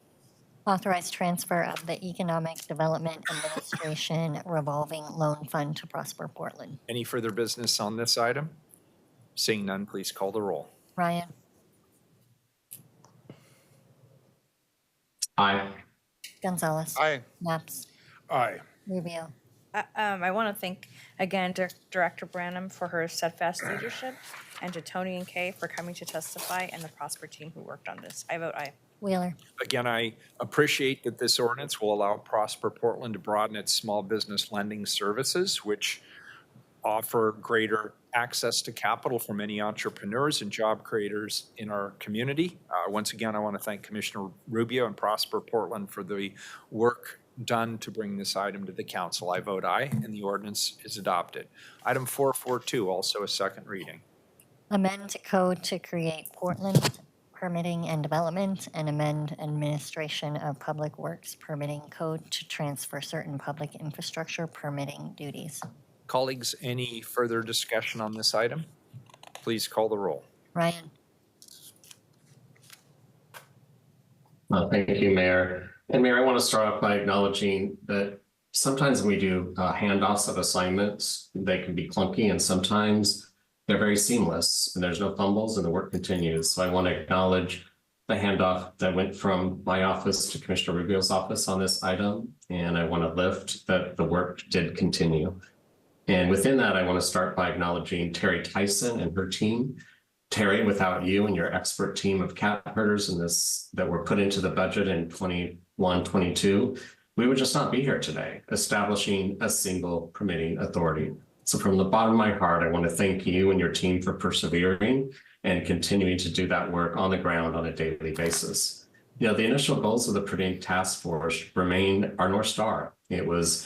We looked at the audit from 2021. In early 2021, it said what these audits have said for many decades, and that is we need to reduce permitting timelines. We need to improve the customer experience. We need to improve performance management.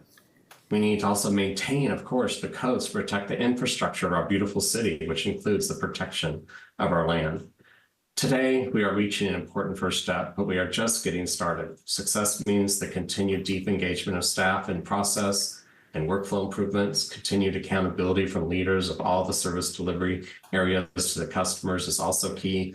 I'm grateful that we got data sets established so we can look at real-time data as opposed to waiting for every decade being told we're not doing a good job here. And this also includes stable, consistent funding to model this essential city function. From this point forward, we must stay focused on the ongoing support to build the capacity to implement this vision. I'm very proud that we're here today, and I vote aye. Gonzalez. I think I can say honestly, I've been surprised in recent weeks by increase in fees and costs associated with the development process in the city of Portland. Somewhat disappointed in those developments, understand the necessity of it. Also have some concerns about attrition in our permitting workforce. Having said that, this is a step in the right direction. This is the path we need to take as a city to drive accountability, to drive push through of permits. I'm hoping that the next stage can be a little less choppy in terms of retaining key staff members and controlling the cost to end users. With that, I vote aye. Maps. Colleagues, this ordinance is going to pass today, but after some deep contemplation last night, I realized that I just can't vote for it. And let me tell you why, or at least let me tell you what this no vote means. This is not a vote against the principle of consolidation or streamlining our permitting process. Instead, my no vote is a warning that our plan for implementing consolidation and streamlining are woefully inadequate and are likely to make our permitting system slower, at least for the next couple of years. I don't think that's necessary, but this is where we're at in the moment. I'll tell you where I think we're at. In the next 30 days, we're going to consolidate permitting staff into one office. We haven't figured out, though, how that group will go about resolving conflicts in the code, nor have we set up a management team to oversee that office. And as a consequence, frankly, our permitting staff are voting with their feet. We're losing staff at an astounding point.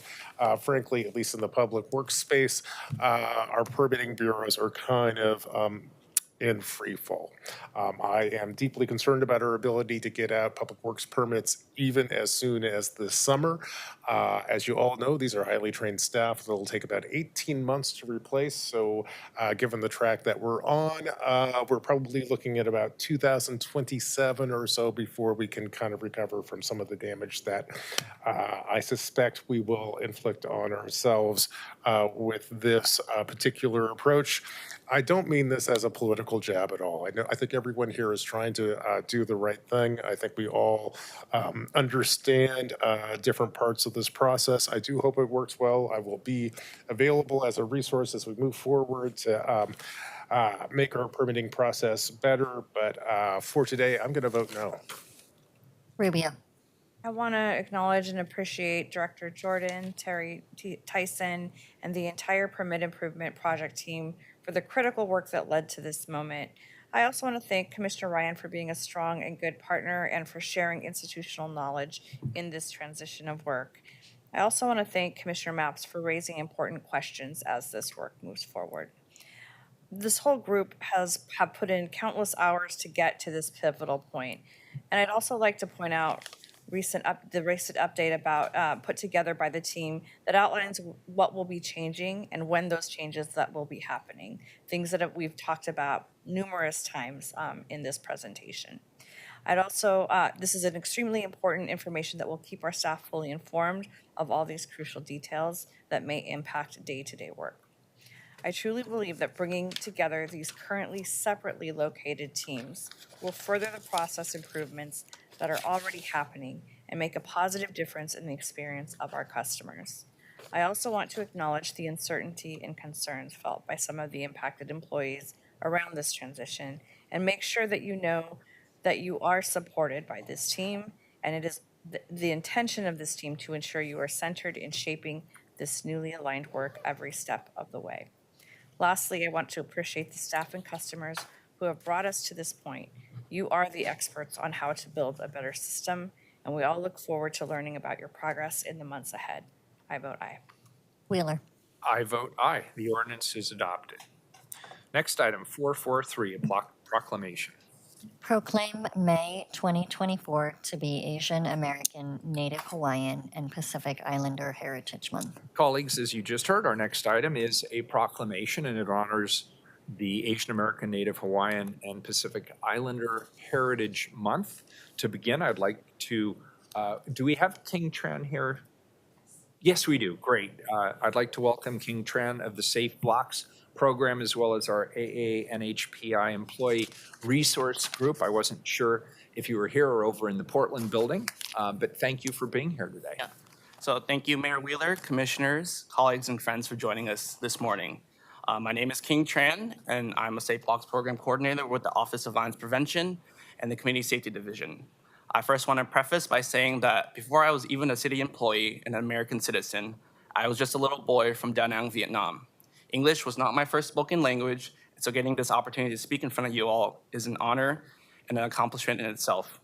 I am just one of the thousands of unique stories that make up the AA-NHPI communities here in Portland. And today, I'm here representing the HAPA, Asian and Pacific Islander City Resource Group, also known as HAPI.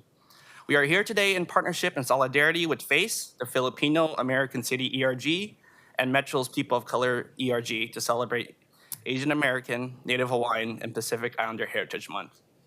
May is celebrated as AA-NHPI Heritage Month in the United States. This month recognizes and celebrates the contributions and achievements of the AA-NHPI communities. It is time to honor the rich cultural traditions, histories, and experience of our individuals and communities, as well as raise awareness about the challenges and issues that our communities face. Throughout this month, various events, exhibitions, and activities are organized to celebrate the diversity and the resilience of our communities and to promote understanding and appreciation of their unique heritage. It is time to come together, celebrate diversity, and unite in the spirit of inclusivity and understanding. And I would like to extend an invitation to all council members and fellow city employees to join Happy, Face, and Metro at the Portland Building to celebrate our Heritage Month celebration event happening until 1 p.m. today. There will be performances and delicious foods from the various communities around Portland, the Portland metro area. So please join us to celebrate our cultures that contribute so much to our region. Thank you. Thank you. Appreciate it. And does that complete the presentation? Thank you, King. Commissioner Mapps and Commissioner Gonzalez. Sure.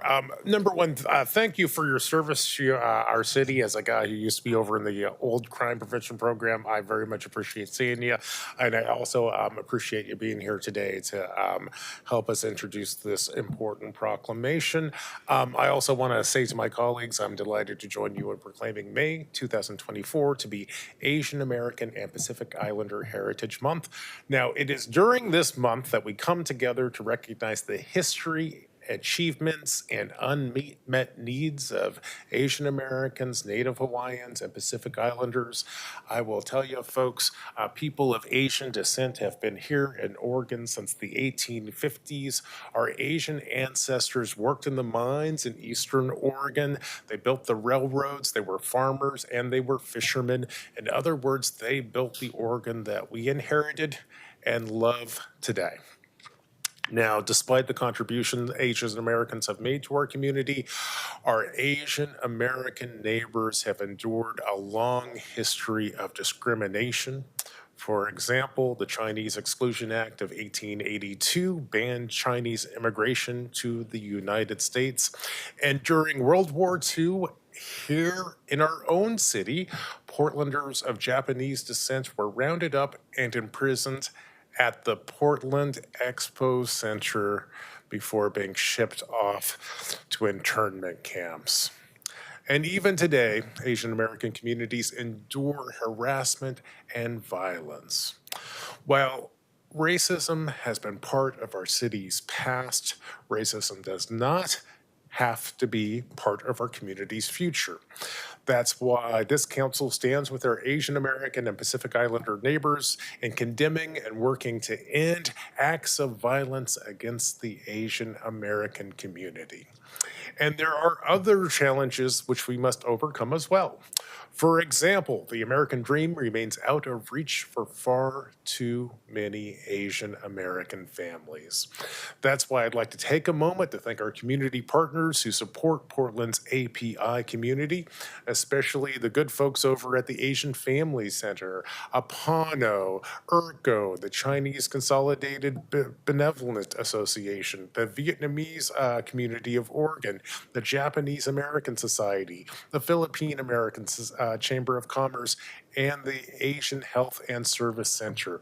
I want to thank them all for the work that they do, and I want to remind them that they look like Portland.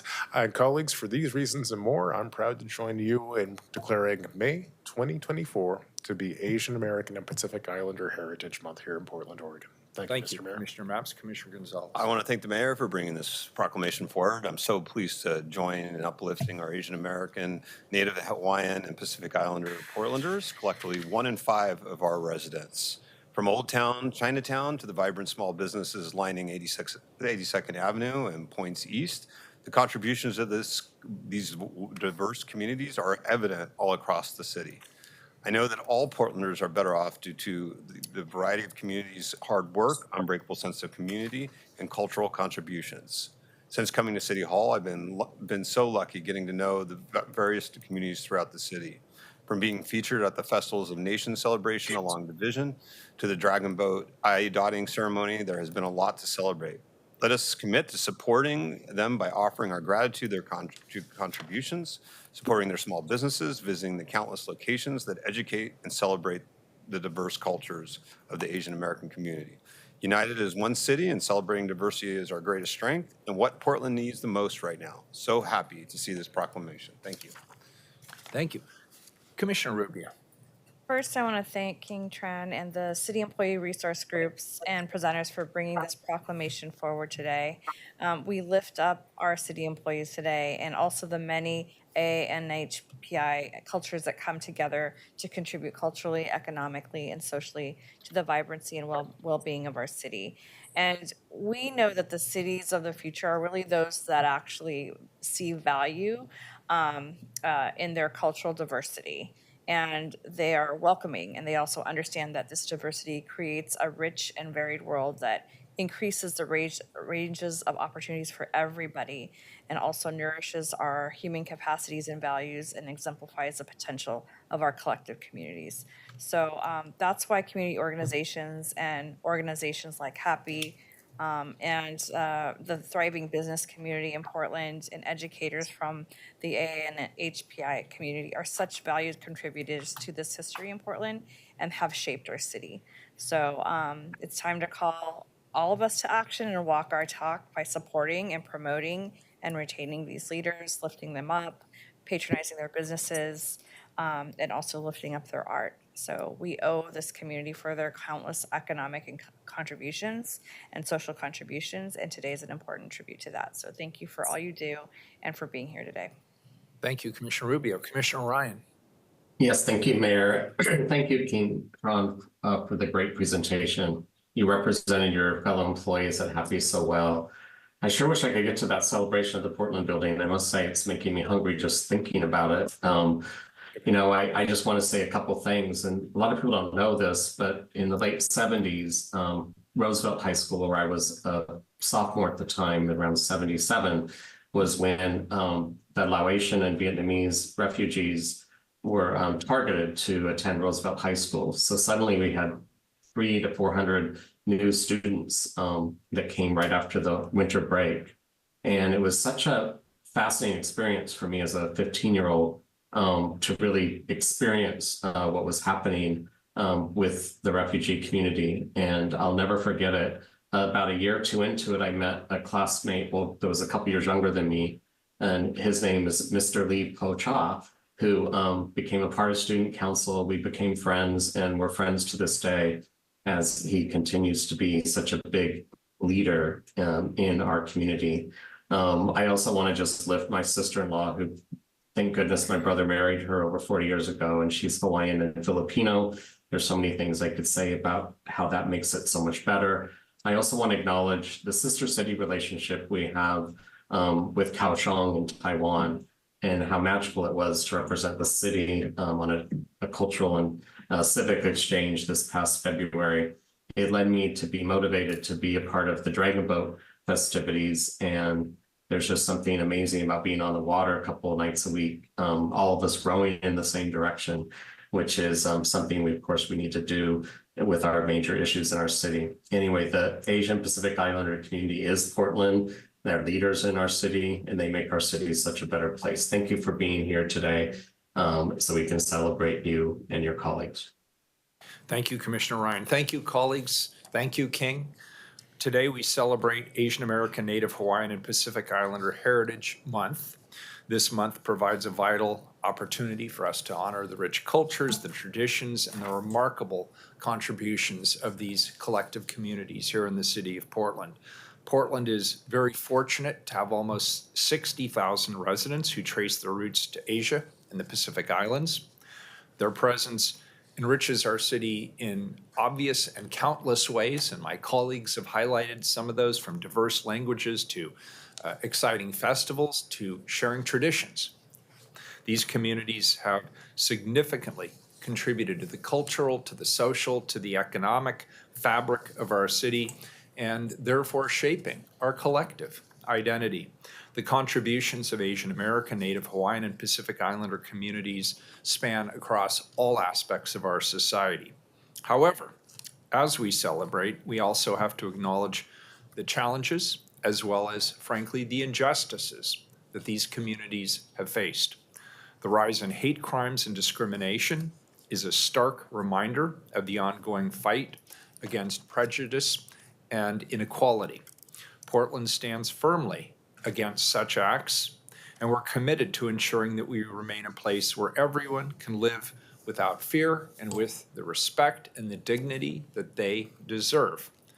I encourage all Portlanders to participate in the many AA and HPI Heritage Month activities and celebrate our diversity. Speaking of which, I would like to mention that there's a special celebration for AANHPI Heritage Month today from 11 to 1 p.m. So you still have time in room 108 of the Portland building.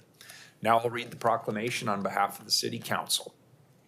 Whereas Portland is home to more than 58,000 community members who trace their roots to Asia and the Pacific Islands of Melanesia, Micronesia, and Polynesia, and whereas Portland's Asian American and Pacific Islander population increased by more than 30% between 2010 and 2020, and whereas the Pacific Islander, Native Hawaiian, Southeast, South, and East Asian American communities are proud of their diversity, and justifiably so, and draw strength from their rich cultures and traditions.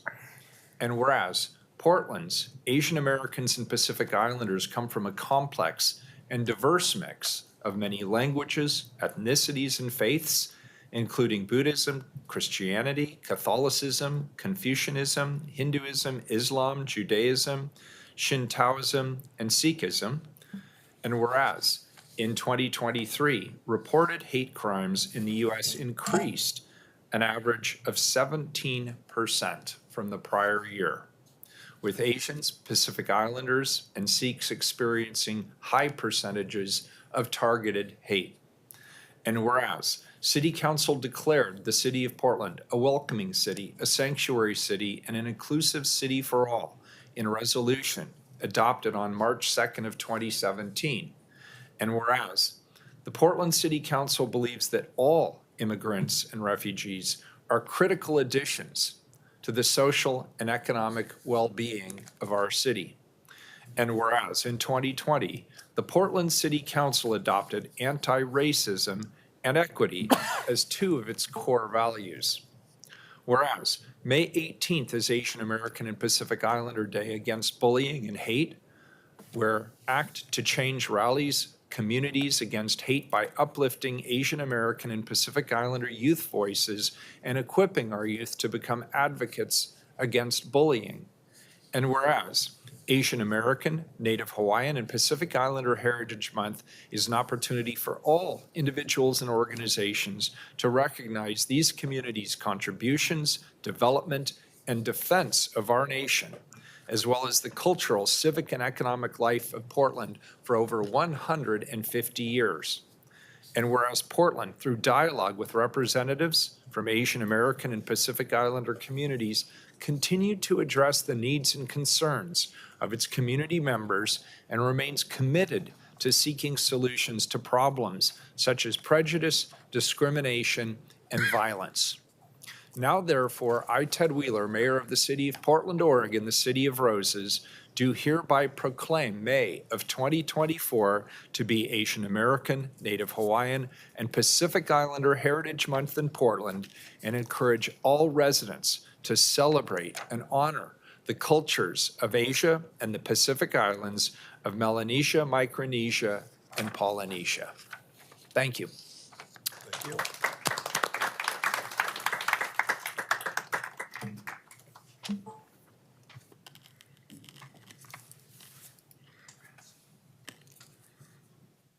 Item 444, a report. Appoint Adam, Greg, Devontae Manyweather, Kyle Robinson, and Jorge Sanchez Bautista to the Portland Committee on Community Engaged Policing. Colleagues, I'm pleased today to propose the appointment of 4 new members of the Portland Committee on Community Engaged Policing. Here to present our new members is PSEP's Program Manager, Dory Grabinski of the Community Safety Division. Dory, welcome. Good to see you again.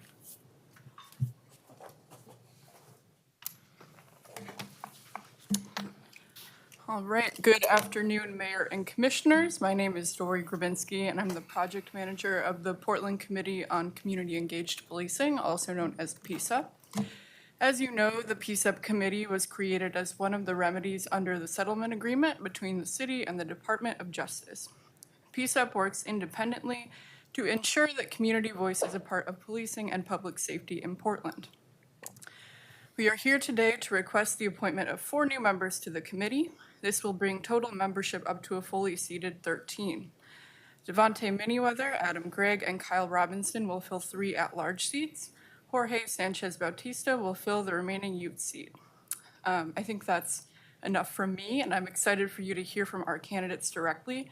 Jorge, Adam, and Kyle are here in person, and I believe Devontae is here on Zoom. So let's start with our in-person folks. And Kyle Robinson. go for it. And Kyle, you can speak a little about your background and your interest in joining the committee, and all of you. Sure. I'll try to be as brief as possible. I'm serving the committee. Excuse me. I'm Kyle Robinson, everyone, in case you didn't hear me. Great to meet you all. I'm serving the committee for quite a few different reasons.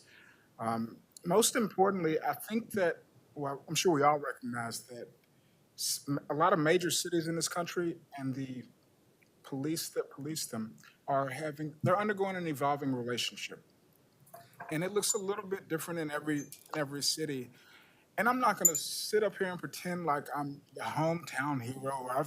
Ever since I was a kid, I wanted to be on the Portland. No, I moved here last year. So I'm learning your city. But I'm interested because the area of reentry is extremely important to me. So as I help people who are returning home from incarceration, in the form of the first ever Toastmasters Club dedicated to returning citizens beyond the wall Toastmasters here in Portland, as we are in that early engagement, I want to be of support on all different fronts because this is a we conversation. And it takes all of us to rebuild or to create the type of relationships with law enforcement that we want going forward. So, again, Kyle Robinson, I am here to serve. I am here to build. I am here to echo the gentleman's sentiment from earlier. None of these jobs pay enough. Thank you. Thank you. Welcome. That was great. Yeah. My name is Jorge Sanchez Bautista. I was here about a month ago about the PSEV, I believe. Was it? No. Portland Clean Energy Fund. Yes, that.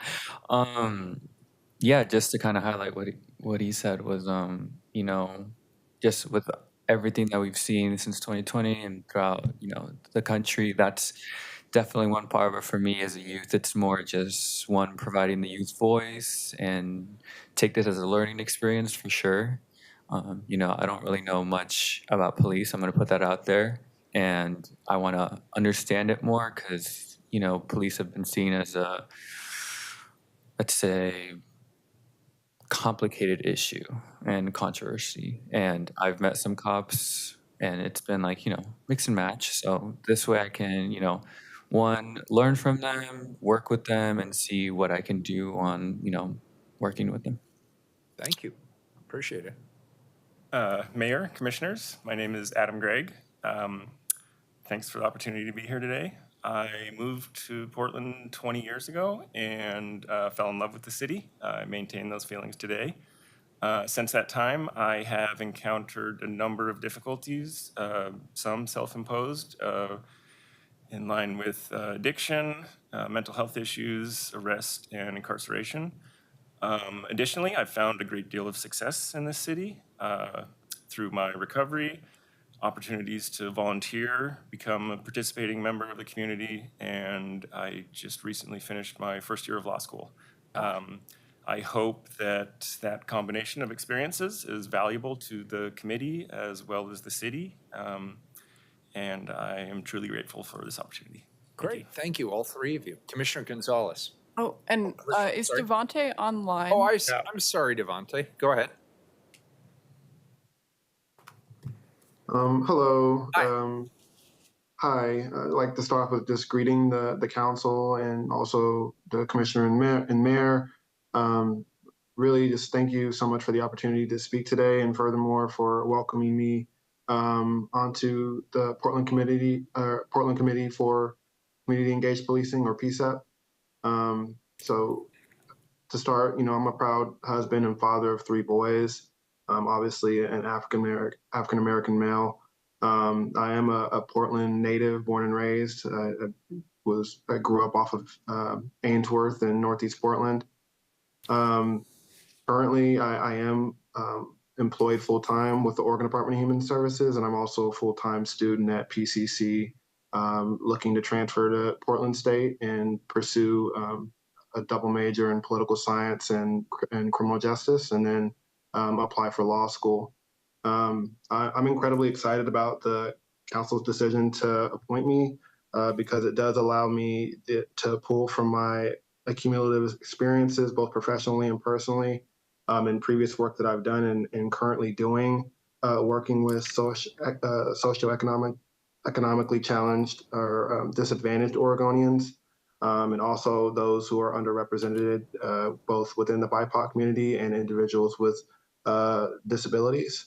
I think that my identity allows me an opportunity to be a voice for marginalized communities, and also to be able to have an opportunity to use my voice to try to bridge the gap between law enforcement and people of color. And so I'm incredibly thankful. I'm excited to contribute and have a new and different impact positively on my community. And I'm just thankful for the opportunity to speak today and to be able to greet all of you. So thank you so much.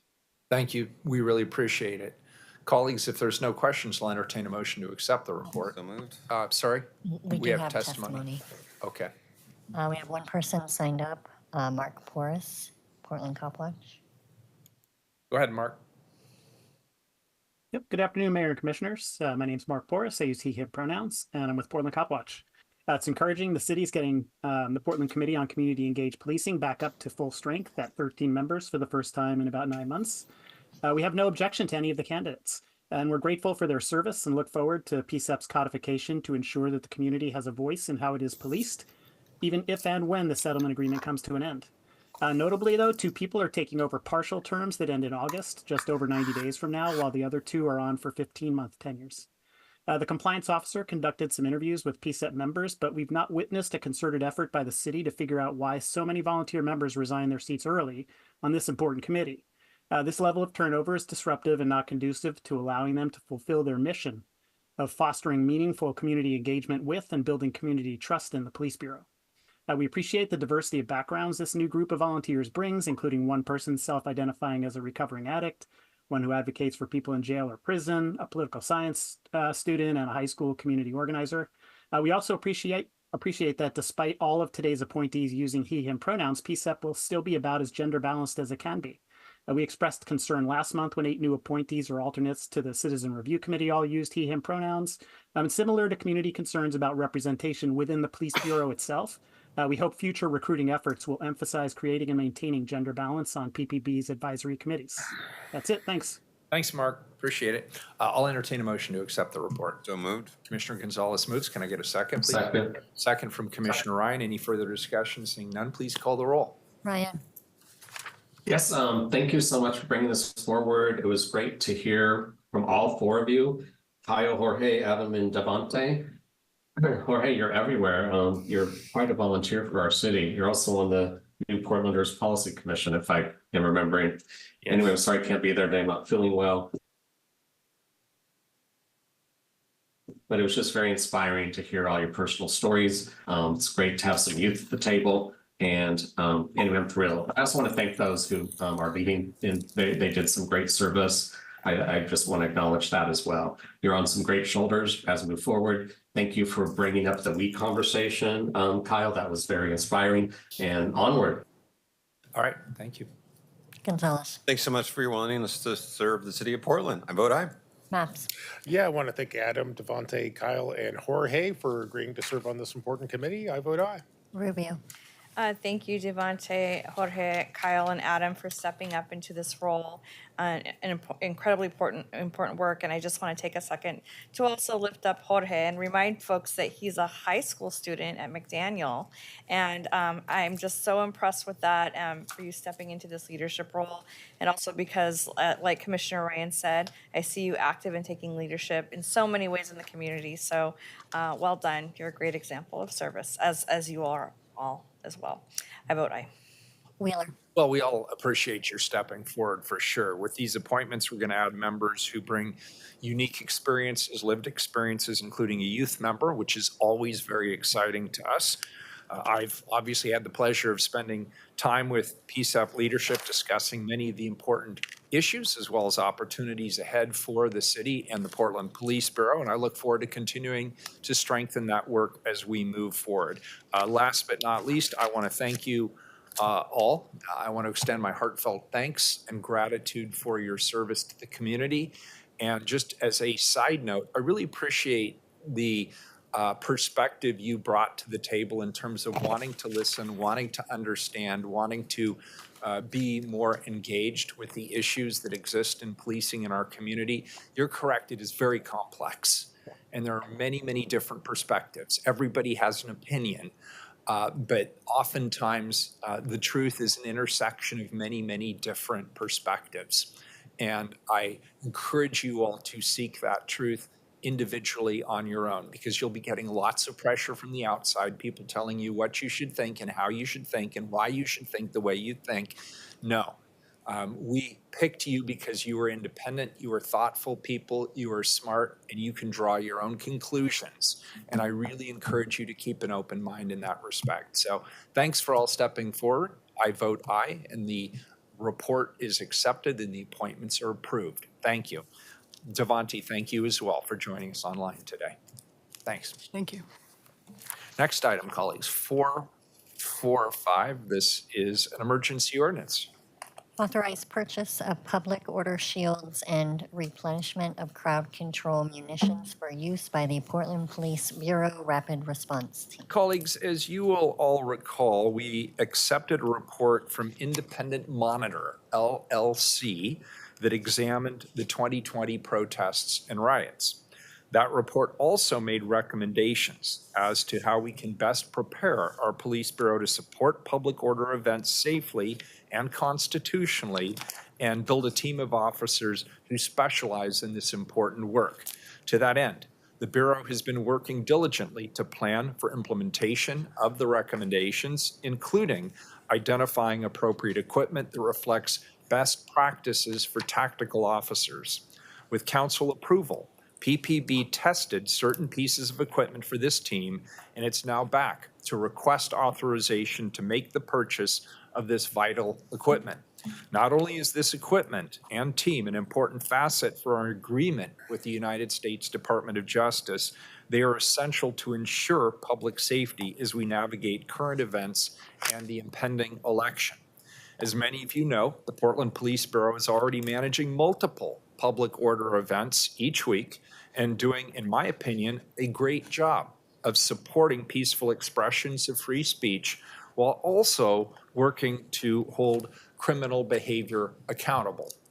The equipment requested today is essential to ensure that PPB has the tools it needs to respond both safely and constitutionally. To tell us more, we have Commander Franz Schoening from PPB. Commander, welcome. Thanks for your patience.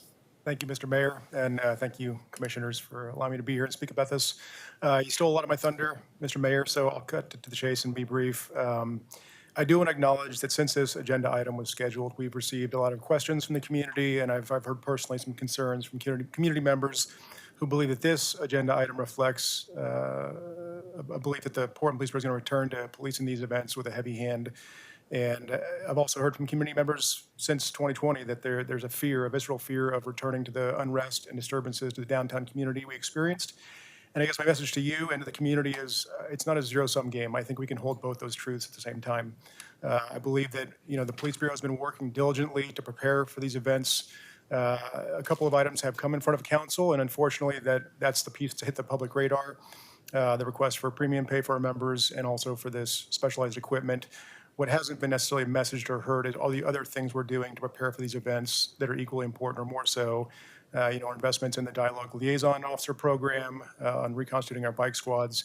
So although I'm going to speak specifically about this request, I want to acknowledge that message from the community and say, we're working on those other pieces as well. So this specifically is a request to purchase some controlled items. Next slide, please. The mayor, you went through this a little bit, but the brief history of how we got here, in December of 2020, based on some of the community concerns, Council Resolution 37-520 was passed that requires your authorization for the police bureau to purchase certain items from the controlled or prohibited item list. In April of 2022, the City of Portland agreed to some remedies under the settlement agreement with the Department of Justice. We hired the IMLLC to examine our responses to the 2020 events, and they identified 12 areas that they believe we needed some corrective action along with their recommendations on how to improve that. Next slide, please. Recommendation number 5 in particular said the city must create a new specialized public order team consistent with emergent standards for advanced public order units. They called out specifically the National Tactical Officers Association Public Order Response and Operations Standards document as an example of emerging standards. In March of 2024 this year, City Council approved that LOA establishing incentive pay so we could encourage folks to come back and do this work again. And we're now in the process of rebuilding the rapid response team to manage these events. Next slide, please. This is just a snapshot of some of the language that came out of the NTUA's Public Order Standards document. It's basically a list of protective equipment that an officer involved in this sort of work should have to make sure that they're mitigating risk of injuries. And you can see number 8 is public order shields. Next slide, please. In October of last year, we came in front of council and we asked for authorization to purchase 12 public order shields for research and development purposes. Over the last 6 months or so, our folks have been looking at those shields, trying to figure out how to best incorporate them into our current equipment and how to build them into our de-escalation strategies for managing these events. Based on that research and development, we've come back in front of you to request authorization to purchase 50 long shields and 50 round shields. There's pictures of those on the slide in front of you. They're basically clear plastic shields that provide some protection from thrown items and objects and flammable liquids. I did want to point out that there was some comments or concerns or a belief that we're going to be spending $1 million on protective equipment and crowd control munitions. That's not the case. The total sum of the shields here is $28,500, which is pretty minimal. The bulk of that other money will go towards training costs. Next slide, please. This is, again, a slide from the NTUA standards that talk about the training requirements for both officers assigned to general duties and a public order unit. You can see that it's 8 hours monthly of training. Again, that's a lot of that $1 million earmarked for the costs of training. But also, importantly, they call out that folks who are using specialized equipment and tools like crowd control munitions require additional training above and beyond that. Next slide, please.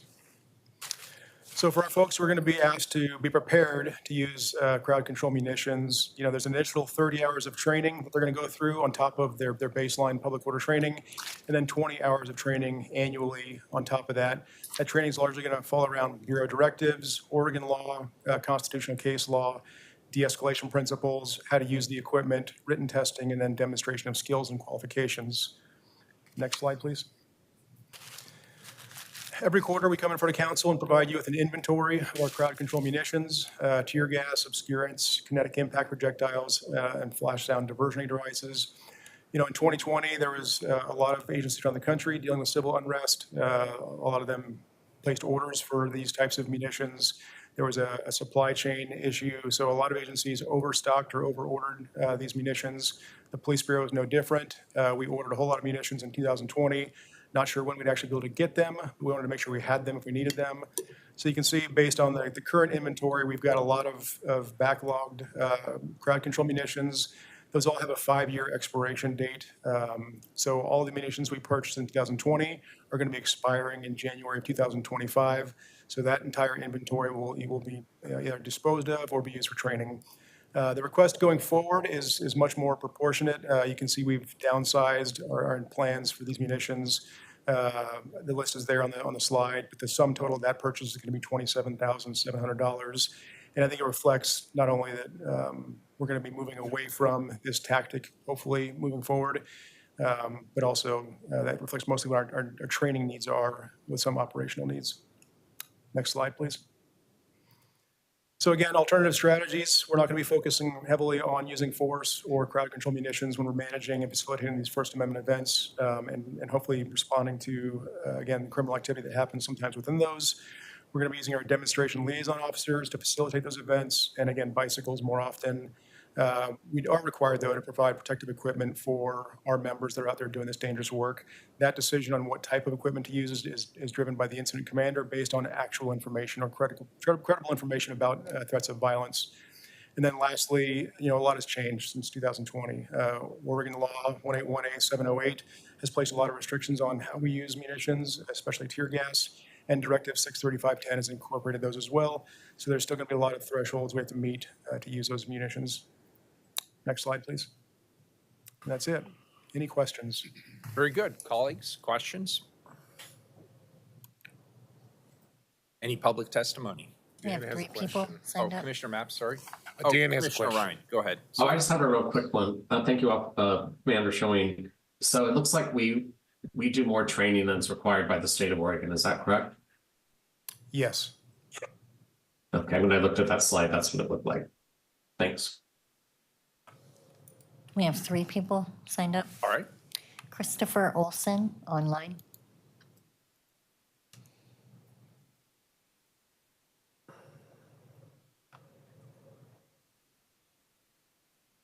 Hello, can you hear me? Yep, loud and clear. All right, thank you. Hi, Council. Hi, my name is Chris Olson. I'm a community organizer and I'm a candidate for Portland City Council District 2. And I'm here today to testify against this emergency ordinance to purchase the riot shields and chemical weapons for the Portland Police Bureau's rapid response team. Commissioners, as you know, the emergency ordinance to purchase these weapons will face less public scrutiny than the average ordinance, seeing that there are only 3 people here to testify today on that matter, as it only needs to be read one time and will immediately take effect upon passage. As the ordinance states, PPB has not replenished its crowd control inventory since all of its members of the rapid response team resigned on June 16th, 2021, dissolving the unit. The ordinance, which includes RRT training to use the shields and munitions, does not mention that PPB currently has nearly 10,000 less lethal munitions on hand, and the majority of which likely won't expire until next summer. The ordinance states that an emergency exists currently to ensure that the RRT is equipped to support safety during public order events, which have become more frequent in recent weeks, end quote. In an apparent reference to student protests at PSU and other universities here in the Portland area. However, I have attended many of these protests, and the only people who have escalated these protests were the Portland Police Bureau. Police do not solve our protests nor make them safer, and I'll give you an example from my own personal experience. On May 2nd, I attended a peaceful protest at the park blocks of PSU. After a few hours, when police decided to kettle the crowd down the pedestrian alleyway of Southwest Hall Street, after about 15 minutes down the as they were pushed down the alleyway, I turned around and saw a white sedan barreling towards the crowd of students and the line of PPP officers. Thankfully, due to my quick thinking, I was able to get out of the way of the vehicle. Fortunately, other protesters were able to stop the vehicle, saving lives and many students and the PPP officers on the other side of the line. In the aftermath, PPP did nothing to respond to the attempted slaughter. Matter of fact, it was their foolish tactics to push the students down Southwest Hall Street that created the opportunity for this right-wing agitator to turn his vehicle on the peaceful protesters, potentially making the event into another Charlottesville. Your plan to spend an undisclosed portion, which we now just heard about, of this budget on less lethal munitions and military-style crowd control shields to take away our First Amendment rights to free speech. It will not protect us or make us safer. These weapons maim people and traumatize them from speaking out further. This is a blatant attempt to silence the voices of the people and suppress our rights. I encourage City Council to vote no on this emergency ordinance to allow more time for public comment. Thank you. Next up, we have John Paul Morton. Welcome. John Paul was going to join in person. Next up, we have Mark Porras, Portland Cop Watch. Can you hear me? Yep, loud and clear, Mark. Great. Hello again, Mayor and Commissioners. I'm Mark Porras. I use he, him pronouns, and I'm with Portland Cop Watch. Quick thank you to Mayor Wheeler and Commissioner Ryan, as it was your votes on Resolution 37520 in December of 2020 that codified PPB's requirement to seek authorization from council to purchase military-style equipment. We're dismayed that the ordinance did not give any specifics on how the $1.1 million will be divvied up between shields and munitions, and as we just learned, training. When asked by Street Roots, a PPB representative declined to say which and how many of each of the munitions the Bureau wanted to purchase. Perhaps council has enough information to vote on an emergency ordinance today, but the public has again been deprived of important information on how the city's money is being spent. This time it's for munitions that may be used against people, even when peacefully expressing our First Amendment rights. We appreciate that the 5 most recent quarterly rapid response team munitions reports are now available in the city's trending topics library. However, the Bureau has been required to produce these reports since 2021, and the older reports are either non-existent or exceedingly difficult to find. The ordinance makes it sound like the new public order team will continue to be called the Rapid Response Team. While that may make it easier to track stories in the media about the riot squad over time, it does not instill confidence that this team will behave any differently than the previous team. Every officer resigned from their position with the Rapid Response Team in 2021 after one of its members, Officer Corey Budworth, was indicted for assault. We appreciate that the Bureau attached the IMLLC report as an exhibit. In the section on city leadership and command, it's written that the city was not transparent with the public about its strategies, tactics, and munitions for public order policing, which set the stage for a loss of public trust. By bringing an emergency ordinance that lumps together shields and munitions, it seems like city leadership didn't read this report closely enough, because how can the public trust that PPB won't do the same things with the same exact munitions they're asking you to replenish today? Ideally, the twin issues of purchasing riot shields and replenishing munition stocks would have received public scrutiny at a Portland Committee on Community Engaged Policing town hall. The whole point of PSEP is to foster meaningful community engagement with and trust in PPB. The IMLLC report also states that the new public order team must be rigorously scrutinized by PPB executives, overseen by Portland's new oversight agency, and transparently introduced to the public.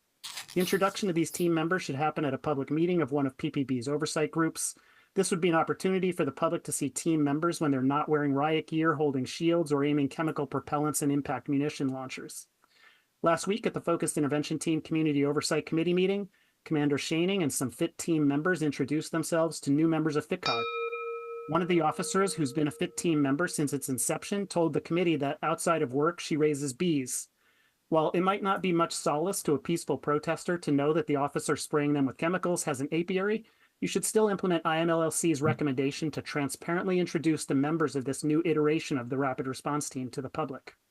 If anything you've heard today gives you pause, you can remove the emergency clause from this ordinance. Another route you could take would be to split it up into 2 ordinances, one for shields and one for munitions. Thank you. Thank you. Perfectly timed, as per usual, Mark. Thank you. That completes testimony. All right, any further questions? Seeing none, please call the roll. Ryan. Thank you, Commander Schilling, for that presentation. I'm really pleased to see our police bureau embrace the operationalized suggestions from the rapid response team. They're intended to bring a less disruptive force to assist with the management of large crowds when needed. We are instituting change, and I'm hopeful that the trainings continue to evolve, and that makes me hopeful for the future. How about that? Gonzalez. I want to thank Mayor Wheeler for introducing this item. I believe strongly that Portland elected officials need to staunchly support our first responders, providing them with the training, the tools necessary to keep our city and her citizens safe. Last March, to comply with Independent Monitor's recommendation, this council voted to reestablish a rapid response team. The RRT is a vital tool capable of providing disaster relief, election night security, and crowd control. The RRT will be invaluable in stemming political violence and preserving the First Amendment rights of our citizens to protest peacefully. Each officer appointed to the RRT will eventually receive 96 hours of specialized training so they can perform these important tasks responsibly and professionally. But training is not enough. We need to equip our RRT officers with the right tools. Public order shields and crowd control munitions are necessary pieces of equipment that will serve to keep both our officers and the public safe. This equipment will help our officers to uphold the constitutional rights of our citizens while helping to rebuild the relationship between our police department and our people. I vote aye. Maps. Aye. Rubio. Thank you, Commander Schoening, for this overview, and also for taking the time for your team to talk to their offices. I also just want to remind folks that these items are directly, again, as the Commissioner said, recommendations to us by the IMLCC and pursuant to remedies and monitoring by the DOJ. I think what matters here is not the tool, but it's the ethical and lawful application of the tool. And that is where leadership comes in. And I'm confident in the chief, the commander, and the RRT's thoughtful leadership and attention to training, to free speech and community concerns. So for those reasons, I vote aye. Wheeler. Commander, thank you again for your thoughtfulness and the effort that's gone into this important undertaking. Freedom of expression is embedded in the core of Portland's characters, and I think we all value the sanctity of those rights. Those rights, however, are not without limits. They are not a free pass to commit acts of destruction or trauma or to engage in criminal activity. And I was interested in the public testimony we heard for the simple reason that the Portland Police Bureau had speakers asking people to leave, in fact, insisting that people leave for the better part of an hour. And they chose not to. That is an act of defiance, and you are entitled to that act of defiance, but then you shouldn't whine, complain, and cry when there are consequences for that act of defiance. As we've seen over the years, the city has an obligation to protect public safety and provide accountability when criminal activity occurs. That is the job of the Portland Police Bureau. And when the need arises, as it often does, we call on Portland police officers to intervene. Our expectations as a community are high.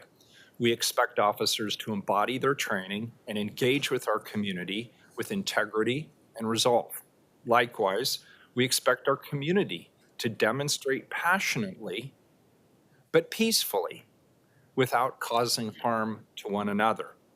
And when these expectations are not met, our entire community suffers as a result. It's incumbent upon us at Council to ensure, as Commissioner Rubio said, that our officers have the equipment they need to safely answer some very dangerous calls. I'm committed to doing all I can to support our police bureau and the officers who step forward to do this challenging work to ensure that they have the tools and the training that are required of them during very challenging times. Thank you for bringing this forward. Thank you for your hard work on it. And thank you for the work that you do. It's thankless. And not a lot of people in our community would want to stand in your shoes. So we're grateful that you have that courage and conviction to do so for the rest of us. I vote aye, and the report is accepted. Thank you. Thank you all. Next item, 446. Amend collections and foreclosure process code to shorten the redemption period. This emergency ordinance is a coordinated effort by the Mayor's Office, the City Treasurer, the Bureau of Development Services, the Bureau of Revenue and Financial Services Revenue Division, and the City Attorney to shorten the redemption period for city foreclosure sales. Currently, there's a one-year redemption period after the City Treasurer provides the purchaser with a certificate of sale subject to redemption within 1 year from the date of the certificate of sale. During such time, the property continues to cause problems for neighbors because the new owner does not truly own the property until after that redemption period. So there's a gap. This ordinance amends the redemption period for a property sold at a city foreclosure sale in accordance with City Code 5.30 from 1 year down to 90 days. Sharon Nickelberry-Rogers, Supervisor for Budget and Liens, has joined us today to provide an overview of the change. Welcome. Thank you for being here. Thank you, Mayor Wheeler and Commissioners. My name is Sharon Nickelberry-Rogers, for the record, and I am joined virtually with Bridget O'Callahan, the City Treasurer. Can't see if, Dan Simon, the City Attorney, Mike Leafield, the Supervisor for Property Compliance Division, and can I have the next slide, please? So Chapter 530 outlines the collections and foreclosure process. The city's policy basically is to use foreclosure as a last resort for vacant and distressed properties. The ultimate goal is to get the property back into productive use. The process timeline is about 180 days, and so we do phone calls, regular letters, certified letters. Next slide, please. After council approves a list of properties for a foreclosure sale, the city treasurer is authorized to conduct a sale after 30 days. During that time, neighbors are still frustrated about nothing changing with the property. Then after the property is sold, the purchaser receives a certificate of sale and does not become the true owner until after the 1-year redemption period. The property continues to cause problems in the neighborhood and is still frustrating to neighbors. Next slide, please. There's a notification period, and we just want to highlight that it is about a 6-month period. So after the lien is delinquent, past 30 days, there's a notice, and then another letter is sent every 30 days thereafter. Then city council, we bring a list to city council, and then city council, after approval, there's another 30 days before the list is approved. Next slide, please. The city treasurer further engages with the property owner and parties of interest with mailed letters, newspaper publications, and notices are posted on the property about the upcoming foreclosure sale. Then after someone buys the property, the redemption period begins. The original property owner has 1 year to redeem their property. During this time, the purchaser bears the financial risk of additional violations and is reluctant to remedy issues at the property because the purchaser is not the legal owner. Next slide, please. What we have discovered over the last 4 years with the properties approved for foreclosure in 2019, 2020, and 2023 is that some property owners will pay off the liens before the foreclosure sale. Secondly, a property usually doesn't sell during the first time that it appears on the list. And since 2009, no property owner has redeemed their property. We sold one property at our last foreclosure sale that was held on April 8th of this year, and the redemption period will end on April 9th, 2025. Next slide, please. It is our recommendation that the redemption period be shortened to 90 days because there is still almost 1 year in the foreclosure process for the property owner to retain their property. The shorter redemption period will attract more buyers and reduce the neighbors' frustration with the length of time that the property is giving to their particular neighborhood. This concludes my presentation. Are there any questions? All right, any questions for Sharon at this point? Well done, thank you. Do we have public testimony? No one signed up. This is an emergency ordinance. Please call the roll. Ryan? Sharon, thank you so much, and thank you for the team you brought together to work on this. I really just need to say thank you. I think you remember when these items come to the council the last couple of years, I've been very frustrated with the fact that it takes so long because those neighbors, some of them I know very well, have been complaining and been very frustrated with how long it takes, like you mentioned. And we still offer 1 year. So I think you really landed this in a very smart, sweet spot. And I'm just so thrilled that we're here today to improve the code. I vote aye. Gonzalez? I think this is an important step in addressing derelict properties. I vote aye. Maps? Yeah, I want to thank everyone who worked on this. It's a common sense reform that I think will make the city better, which is why I'm glad to vote aye. Rubio? I also want to thank the revenue team. We've been incredibly responsive and also really collaborative in working with BDS on this issue. And so it's a team effort, and we'll see the reverberations in a positive way throughout the city. So thank you again. I vote aye. Wheeler? Definitely aye. Thank you. The emergency ordinance is adopted. Thank you. Good work. 447, please, an emergency ordinance. pay settlement of one Main Place property damage claim for $95,537 involving the Portland Bureau of Environmental Services. Colleagues, this ordinance resolves a claim filed against the city back in September of 2022. We have Senior Claims Analyst Joseph Jesse here to walk us through the ordinance. Good afternoon, everyone. Hi, Joseph. Hi. This claim arises from an incident that occurred on September 16th, 2022, in which a city-side lateral became blocked by a combination of broken pipe and paper towels and caused a sewage backup that affected the parking area, first floor tenant space, restrooms, and gym in the building. Given the length of time that transpired between the initial video inspection and the incident itself, it was determined that the city could have addressed the potential issue prior to its occurrence, and risk management concluded that it was appropriate to settle this claim. Reductions were evaluated for the age of the existing carpeting and drywall, as well as comparative negligence attributed to the property owner due to the introduction of paper towels to the sewer system. Risk management was able to negotiate a resolution of $95,536.83 to resolve the claim for related damages. Upon passage of the ordinance, a check will be issued to Madison OFC 1 Main Place OR LLC. Thank you, Joseph. Questions? Testimony? No one signed up. Call the roll. Ryan? Sorry about that. Aye. Gonzalez? Aye. Maps? Yeah, I want to thank Jesse for today's presentation and the mayor's office for their collaboration on this project. I vote aye. Rubio? Aye. Wheeler? Aye. The ordinance is adopted and the claim is accepted. Thank you. 448, please, a non-emergency ordinance.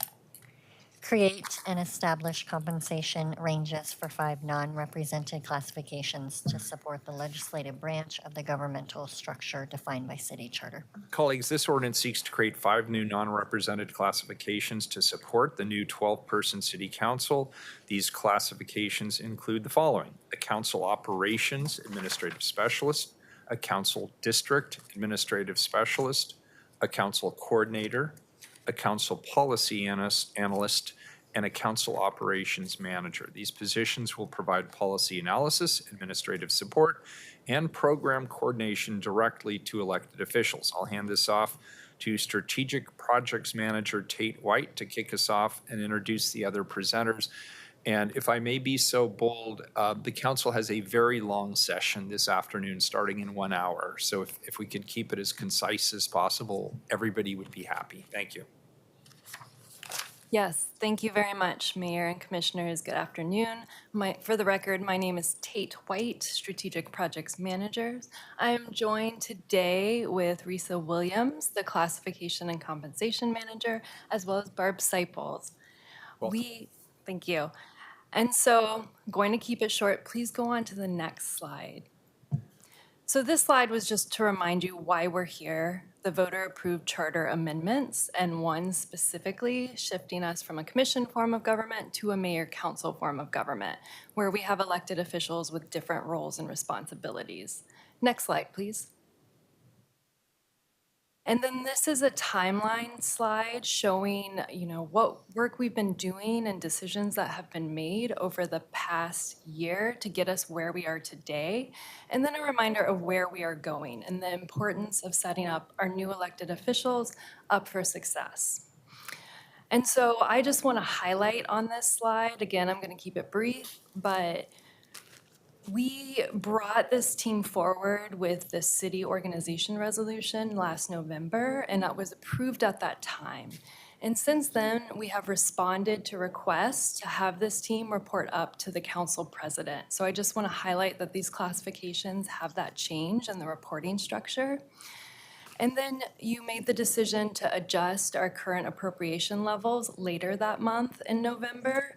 And so that means that these positions are already integrated into the budget that you recently approved. All right, next slide, please. And then I'm going to pass it off to Risa Williams. Thank you, Mayor and Commissioners. Glad to be here this afternoon. I am the manager of the Classification, Compensation, and Pay Equity team here at the City of Portland. We're affectionately known as Class Comp.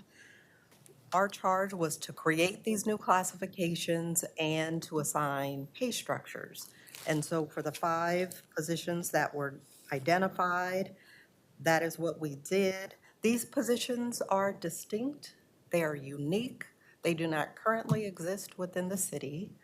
As Tate mentioned, they're at-will classifications, and they are designed specifically to support the elected body under the new structure. Next slide, please. Our methodology for setting pay is consistent, and it's the same. We follow best practices, and we also are guided by our HR administrative rules. So that involves conducting a market study and aligning pay to our internal structure. And so after all of the duties have been defined, pay structures have been defined, next slide, then here's where we are today. We recommend these pay ranges to support council operations. The pay structure does meet the directives of our HR administrative rules to be competitive, to encourage the highest standard of work, and to align with our existing pay structure. The classification and pay structure for the council operations staff was also built in a manner that provides a career pathway of development for those who fulfill the positions, who demonstrate strong work performance, and that further adds value to the city. Next slide, please. So in sum, we're at this point in time where we're asking you to vote to approve to add the new classifications so that we can add them in the city systems. It will allow us then the opportunity for position descriptions to be developed and then the recruitment and selection process to occur in time as it's been requested. Next slide. That concludes our presentation. Commissioner Maps. Just a quick question. Who does the hiring to fill these jobs? That's a great question, because as we said, they will be reporting up to the council president. So in the interim, the city administrator, Michael Jordan, will be hiring for these positions, but that will change in the future. So Okay, sorry. it's at will. So I was going to ask, are these temporary jobs, but at least the initial? They are not temporary. And if I could just go back, the council operations manager will be hired by the city administrator, and then the person in that role will hire the remaining positions, just to correct myself. And they are not temporary. Okay. And you said these are at will. So who can fire these folks?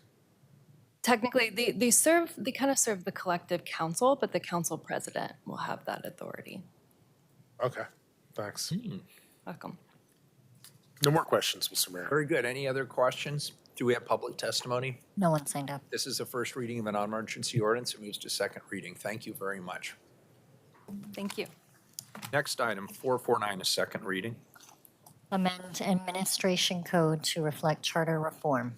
Any further discussion? Please call the roll. Ryan. Aye. Gonzalez. Aye. Maps. Aye. Rubio. Aye. Wheeler. Aye. The ordinance is adopted. 450, this is an emergency ordinance. Accept a grant in the amount of $20 million from the U.S. Department of Transportation for safety systems on 122nd Avenue project. Money coming our way. Commissioner Maps. Thank you, Mr. Mayor. Colleagues, this item comes to us from PBOT. This ordinance authorizes PBOT to accept a $20 million grant from the U.S. Department of Transportation to fund safety improvements on 122nd Avenue. PBOT will provide the required 20% match for this grant. Those funds will come from the Fixing Our Streets program, which was just renewed last week. Here to tell us more about this project, we have Brian Poole, a capital project manager with PBOT. Welcome, Brian. Thank you, Commissioner. And thank you, Mayor and other commissioners. I'll try to keep this brief. My name is Brian Poole, and I'm a project manager for the Portland Bureau of Transportation. As you just heard, I'm here today requesting that you authorize acceptance of a grant of $20 million from the United States Department of Transportation. Next slide. PBOT has recognized the need for improvements on 122nd Avenue for a long time now. Since 2018, we've been working on a plan for improvements, with the goals being to improve safety and access and prepare this corridor for future growth and development. And using this plan and the city's Vision Zero plan as a reference, PBOT applied for the Safe Streets for All grant in 2022 and was consequently awarded $20 million in 2023. Since then, staff has been working with USDOT on a grant agreement to be able to start work on this project. Next slide. And improving safety for all road users on 122nd Avenue is a very critical issue. From 2014 through June of 2022, there were 21 fatalities along this corridor, with 6 since 2022. Many of the serious crashes and fatalities involve vulnerable road users that are walking or riding a bike. Additionally, 5 intersections along 122nd Avenue have some of the highest crash rates in all of Portland. Reducing conflicts and providing separation is necessary to make this corridor safe for all users. Next slide. And the Safe Systems on 122nd project proposes to make these safety improvements using several proven methods.